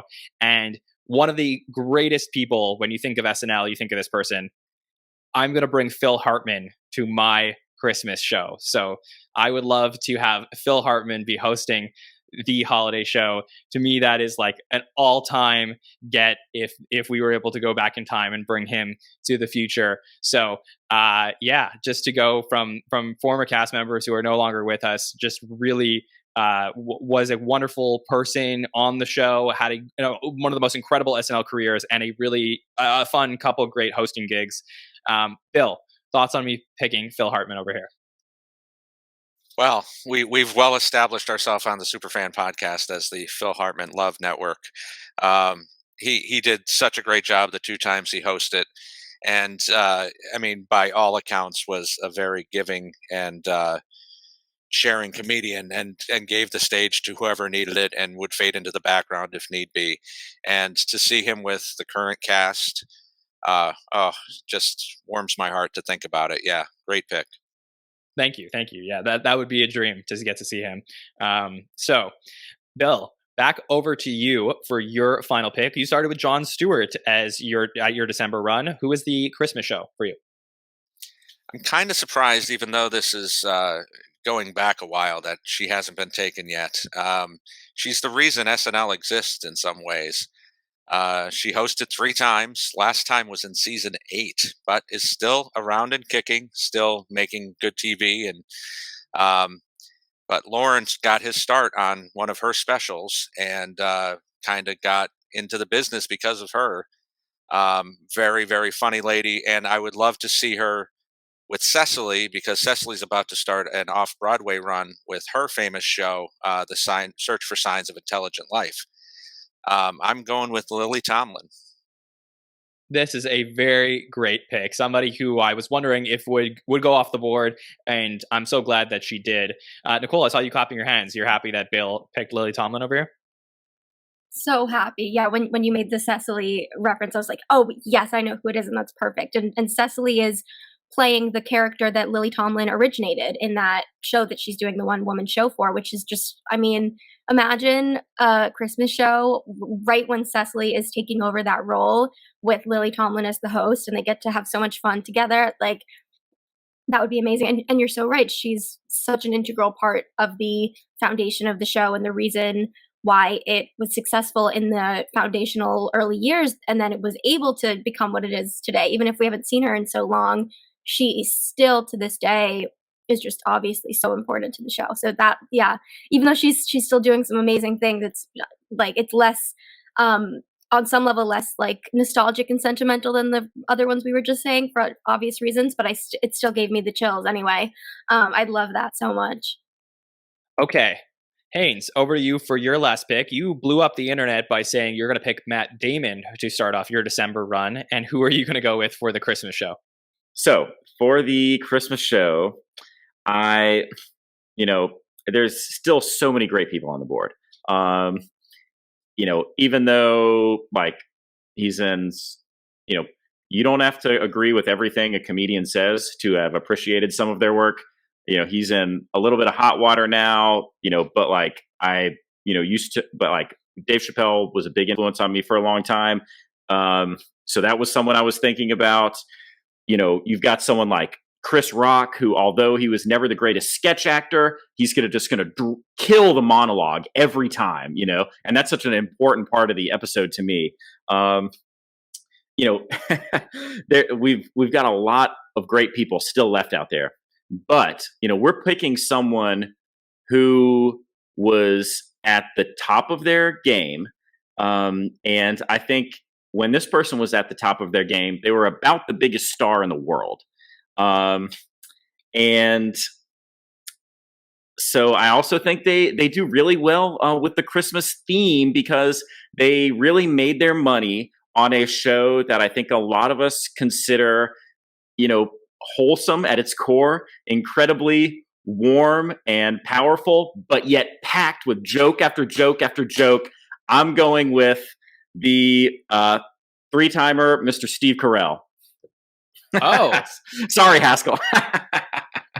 That was a journey. Oh my gosh. Okay, Haskell, you are just not a happy man right now. Let me hear your thoughts. That was the one. I had him. I had him lined up for I was going to take him instead of Anna Kendrick, but I said I think he'll sneak back around to me for the Christmas episode. I'm literally devastated right now. Oh my God. Haynes, great pick. He was my guy. Well, he didn't come to you, so you have a choice now of anyone else who has ever hosted SNL that we have not talked about tonight. You can pick them to host your Christmas show, joining Anna Kendrick. This is a guy who has to come back to host at some point. He is known probably more for his Halloween stuff on SNL, but I'm going to transition to Christmas. I'm going to go with Jon Hamm. Really, really great pick. Jon Hamm was definitely on my list. He was the next person that I was going to pick if I probably didn't go with Phil. So we'll get some Jon Hamm, John's Ham at Christmas time. Somebody who we would love to see host back and had 3 great hosting appearances. TJ, you're nodding your head. Thoughts on Jon Hamm going here with the last pick in the draft? Jon Hamm was he was in my reserves. I thought I might have to get to him. An amazing actor. He's always a lot of fun whenever you get a chance to see him. Great pick. Yes, really, really great pick. Okay, so we just did our draft. I mean, this is a long episode, but I'm so happy that everybody stuck through it because it was worth it to get to all of these different hosts. The way we end these drafts is I go to all of our panelists. I'm going to ask them to read out their teams and tell you, the listener, why you should vote for their season 47 lineup. Okay? At the same time, I'm going to ask you, when we go to you, give me one person. We don't need a long explanation, but just give me one other honorable mention, somebody you wish you could have gotten on your team that you didn't get as well. Okay?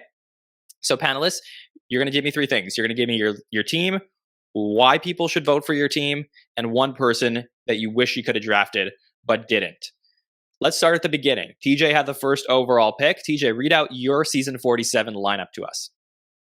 Sure thing. My season opener is going to be Emma Stone, followed by Adam Driver. Then Drizzy, Mr. Drake will be hosting.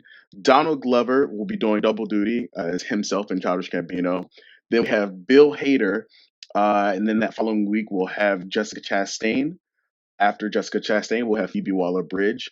And then my 2 December shows will be full of optimism, wonder, and joy and pure comedy with Keegan-Michael Key and Jimmy Fallon. And if that doesn't sound like an amazing lineup, you're a crazy person.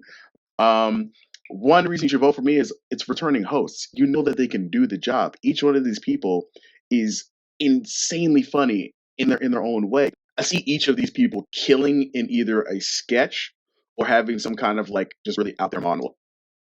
So it's just I see like plenty of them having reason to give you to like want to watch the show. And my honorable mention is going to be this is really tough. My honorable mention was going to be Ryan Gosling.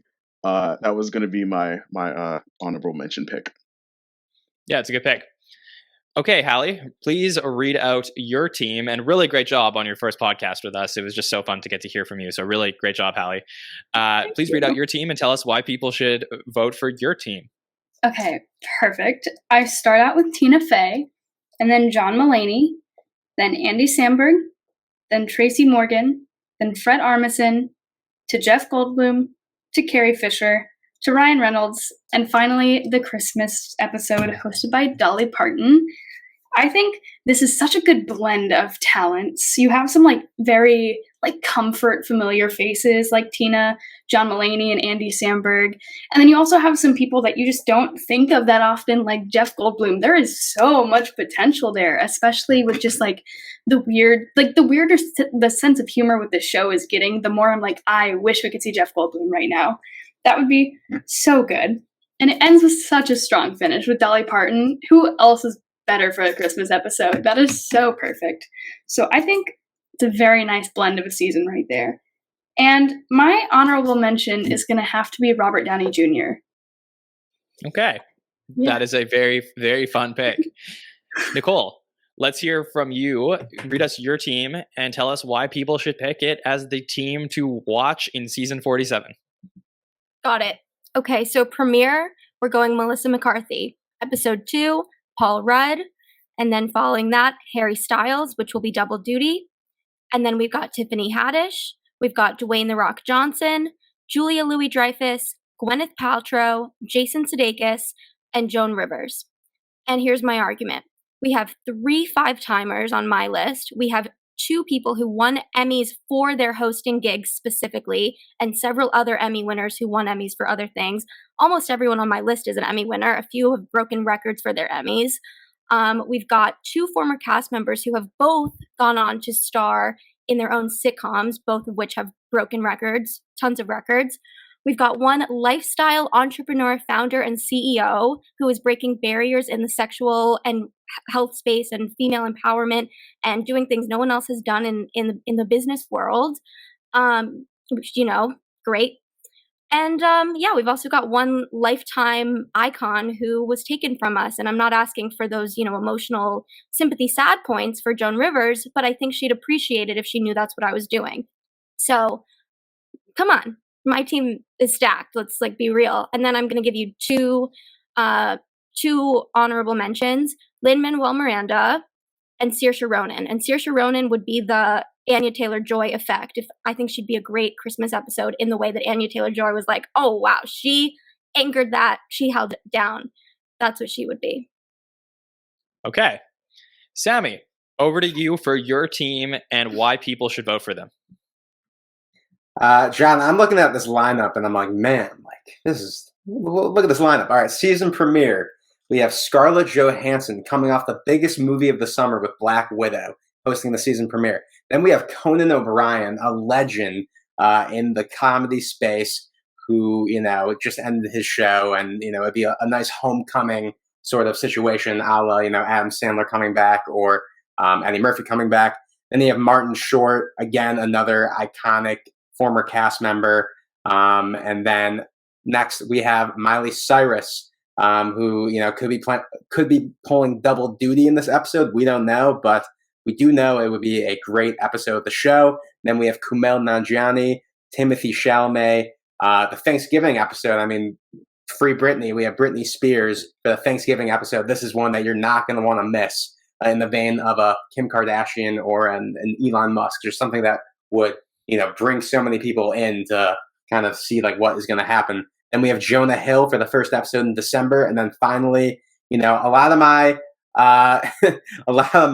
picks, I was, talking about the logic I had and, the release schedule and everything like that. But for the Christmas episode, I decided to pick Norm Macdonald, to have a couple more sketches with him, I think would be great. And just with the way that, the Christmas episode kind of went down this season, I wouldn't want anyone else other than Norm Macdonald in his prime in Studio 8H. So, I think I've covered a lot of the reasons why I should pick my lineup. I mean, you take a look at it and it really makes sense. And then, you have that final Christmas episode. It's kind of just like a, something that would, warm the hearts of, all SNL fans. And finally, for my honorable mention, again, I was sticking to this internal logic of like, all right, this movie comes out, this TV show comes out, whatever. So this person, hasn't hosted the show in a while, but she is still very active and has been making a comeback over the last couple of years. So it would be really interesting to see her come back to the show. And I would have liked to see around the time Halloween Kills, the Michael Myers movie, I'd love to see Jamie Lee Curtis come back and host SNL. Yeah, that's a really fun one. Okay. Fellow listeners, everybody who loves the SNL Network, it's me, John, your host, speaking to you now. I'm here to tell you why that's you like should Stockholm pick... syndrome that you're trying to inflict upon everyone. Like, let's be careful. Yeah, it's getting culty in don't here. You dare don't you manipulate the listener like that. Listeners, thank you for your support this season. And now let's talk about the team that I put together in season 47. And it is bookended by two of the greatest cast members of all time, in Kristen Wiig hosting my premiere and Phil Hartman doing the Christmas show. And, you want to talk about some of the best hosts ever, people who just pop off the screen. How about Justin Timberlake coming in for episode number 2? And that is appointment television because we're going to be talking about sketches from that episode for many years. I have one of the greatest original hosts coming in for SNL for the 3rd episode of the season in Buck Henry. Somebody who is definitely under the radar, but pops like no one else and is gone too soon in Robin Williams. Then for my November shows, how about the return of Bruno Mars, something that we've been talking about for 10 years now, only to be followed up by a celebration unlike any other in Betty White. And then, of course, one of the greatest hosts of all time, somebody who was brought back year after year because he constantly crushed it on the show. Give me John Goodman to wrap up my November slate. And I picked somebody who I absolutely loved and I had to have on my team, Sarah Michelle Gellar, who I think is a really underrated top-of-the-line host, to be followed up by, arguably the greatest cast member of all time, closing out our holidays with Phil Hartman. So don't you want to close out your holidays with Phil Hartman? Vote for my team. Okay. Honorable mention.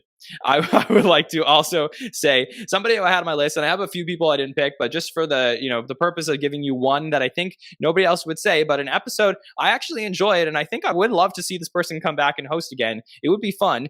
Give me Oprah. I would love to see Oprah come back for an episode nowadays. I think it would be cool to see her later on in life and see how she would do in season 47. So that's somebody I had on the list just in case, I wanted to pick that sometime in the draft. Okay, Bill, tell us about your team and why people should vote for them. Well, my season premiere is going to start with Dana Carvey. And moving on to second episode will be Candace Bergman, the original 5-time woman host. Larry David coming in the 3 slot to kill it. Then former cast member Will Ferrell will be the 4th episode. Amy Schumer bringing in number 5, followed by Chris Farley. Drew Barrymore will host my Thanksgiving show. Jon Stewart comes in, and for my Christmas show, the original funny woman, Lily Tomlin. So you should definitely vote for my team. My honorable mention will be Gary Shandling, one of the strangest episodes of SNL of all time. He broke the fourth wall constantly, was really great with Phil and Jan in a lot of different sketches. So that's my honorable mention. Awesome. Haynes, over to you. Well, first of all, I want to address our audience. And unlike Nicole read John's argument, I don't see you as prisoners here. I believe that you are intelligent people who have come to appreciate our thoughtful, analytical content. And thank you for joining us. So we want to open the season with Stop sucking up to the listener. She said Stockholm syndrome. I don't see them as people we've locked up. So opening the season with the incredible Amy Poehler, the whirlwind that she is, followed by maybe the greatest star in SNL history in Eddie Murphy. Behind that, we have maybe the biggest comic actor of the 80s and 90s in Bill Murray. Then we get an absolute genius, a star of one of the biggest current or slightly past current modern comedies, who many of us also rewatch every Christmas as with her beautiful flaming auburn hair, so similar to mine, and Catherine O'Hara, followed up by the end of the 90s powerhouse and Molly Shannon, the steal your soul, build a statue to him, raise your kids like him, Chadwick Boseman. Then behind that, we have the incredible, semi-absurdist, genius comedian, one of the best deliveries of the one-liner in the biz, Zach Galifianakis, before preluding our modern-day Logan Roy in Matt Damon. And then we have America's favorite boss, Steve Carell, and the one that slipped off the boards, 4-timer, my runner-up, America's favorite pothead, Mr. Woody Harrelson. Vote for that list, bitches. Your list was trash. Really? Woody Harrelson you're proud of that? Wow. I love him. Woody Harrelson is killer. There's a reason he's hosted 4 times. Yeah. All right. Okay. Haskell, let me go to you. Last but not least, give us your list and why people should vote for them. First, let's turn the clock back to the summer where you guys stuck me at the end of the cast draft as well, and I fleeced you all when I ended up with Will Ferrell and Eddie Murphy. So how do I follow that up? You stick me at the end of the first round again, and I get the 2 best hosts in the history of SNL at the end of the first round with Steve Martin and Tom Hanks. Perfect. How do I follow that up with the literal performer of the decade in Taylor Swift, the greatest stand-up comedian of all time, Richard Pryor? Then we'll go back-to-back with 2 of the most beloved cast members of all time, Maya Rudolph and Adam Sandler. And then we're just going to get weird at the end, Danny DeVito, Anna Kendrick, and then John Hamm to finish it off with a great Christmas episode. And my honorable mention, this is who I flip-flopped a little bit with the Christmas episode. The last guy I had on my list was Seth Meyers. That's really good. Okay. So, listeners, if you would like to vote for one of the teams, we will be putting something up on our Instagram, and we'll also try and put that up on Twitter as well. So we want to hear from you. Which team do you believe you would love to see transported from the timeline through to 2021 and host the start of season 47? We want to make sure to hear from all of you. Okay. So, thank you for joining us for the longest episode in the history of the SNL Network, our biggest panel, our biggest holiday celebration that we have had, and it's been a really fun journey through the real season 47 to talk through everything with all of these panelists here and all of our wonderful panelists, new and old, from the SNL Network. So, once again, a holiday thank you to all of our listeners for the continued support that you have given us. It's really, really appreciated. So, thank you all. And if you didn't get a chance to go back and check out our coverage of season 47, episode 9, it was different. It was unexpected what we got to see from the Paul Rudd stuff, but we had a great time talking through everything on our hot take show, on our roundtable, and on our patron feedback show. We not only spoke about what we ended up seeing from the Paul Rudd show, but we also spoke about the first half of the season and our thoughts about that. So please go back and check out that coverage. We're also going to hopefully have something else dropping in your feeds before the new year, something special to do with the SNL Network that I think you will enjoy in case you haven't seen some of the shows from previously in the year. So I look forward to that. I just want to thank all of our panelists for coming on. TJ, let me start with you. Where can the listeners reach out to you if they want to get to hear more from you? Well, listeners, I have a podcast with a couple of wonderful friends of mine called Rabbit Trail. That's RABID. Given a Christmas episode coming out on Monday.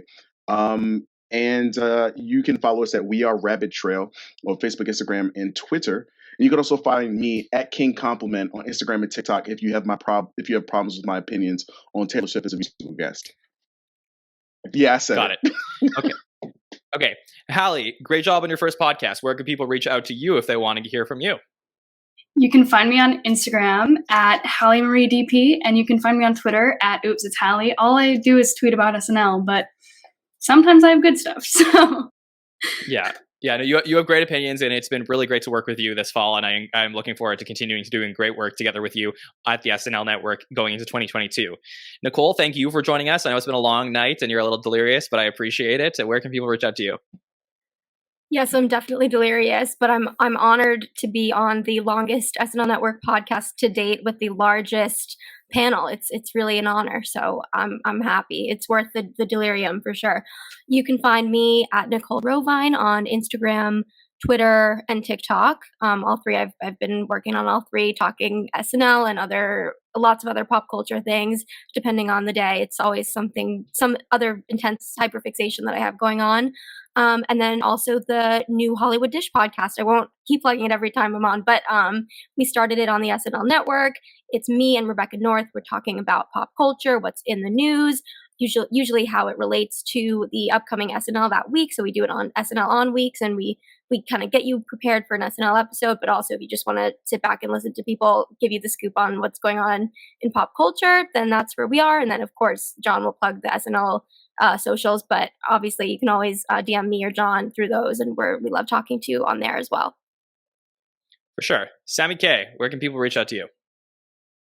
Thanks, as always, John, for having me on. This is probably the most fun I've ever had on an episode, so really excited for people to check this one out. You guys can follow me at that Sammy Kay on Twitter, Instagram, and TikTok. I'll put that back up there. And please check out, if you have not, our most recent Superfan Takeover episode. Not this episode, but the one before, where we talk about our favorite holiday sketches of all time. So that was really fun. So please, if you have not gotten the chance to check that out, please do so. Yeah, I thought you were going to hold up a sign that says she's keeping me sick. But okay. Bill, where can people reach out to you? Thanks for having me on again on this historic night. You can follow me at BKLove73 on Twitter and Instagram. Absolutely. Haynes, always great to hear from you. Where can people reach out to you? It was so great to hear from all of you. This monster panel was even more fun than I could have imagined. It's so great to see everyone again, and so great to have you with us, Halle. You've been doing so much great work behind the scenes. This was an absolute blast. You can always find me on Twitter at SNL Has a Cast and Instagram at CanDrewAttitude. Thank you all so much. Loved it. Thanks, buddy. Haskell, over to you. Where can people reach out to you? Yeah, follow me on Twitter, Andrew E. Haskell. And also, I am now a contributing writer for the BostonAccent.com. So check me out there and read some of my writing. Wow, congratulations, Haskell. That's awesome. So, really looking forward to all the fun content we are going to produce in 2022 with all of these panelists and everybody else on our network. You can reach out to me at Jon Schneider 24 if you want to talk to me about anything to do with the SNL network, and follow us on Twitter, Facebook, TikTok, Instagram for anything you want to talk to us about with regards to the SNL network at the SNL network for all of that. Okay, for all of our panelists in this mega show, thank you all for joining us. We will see you next time. Have a good one, everybody.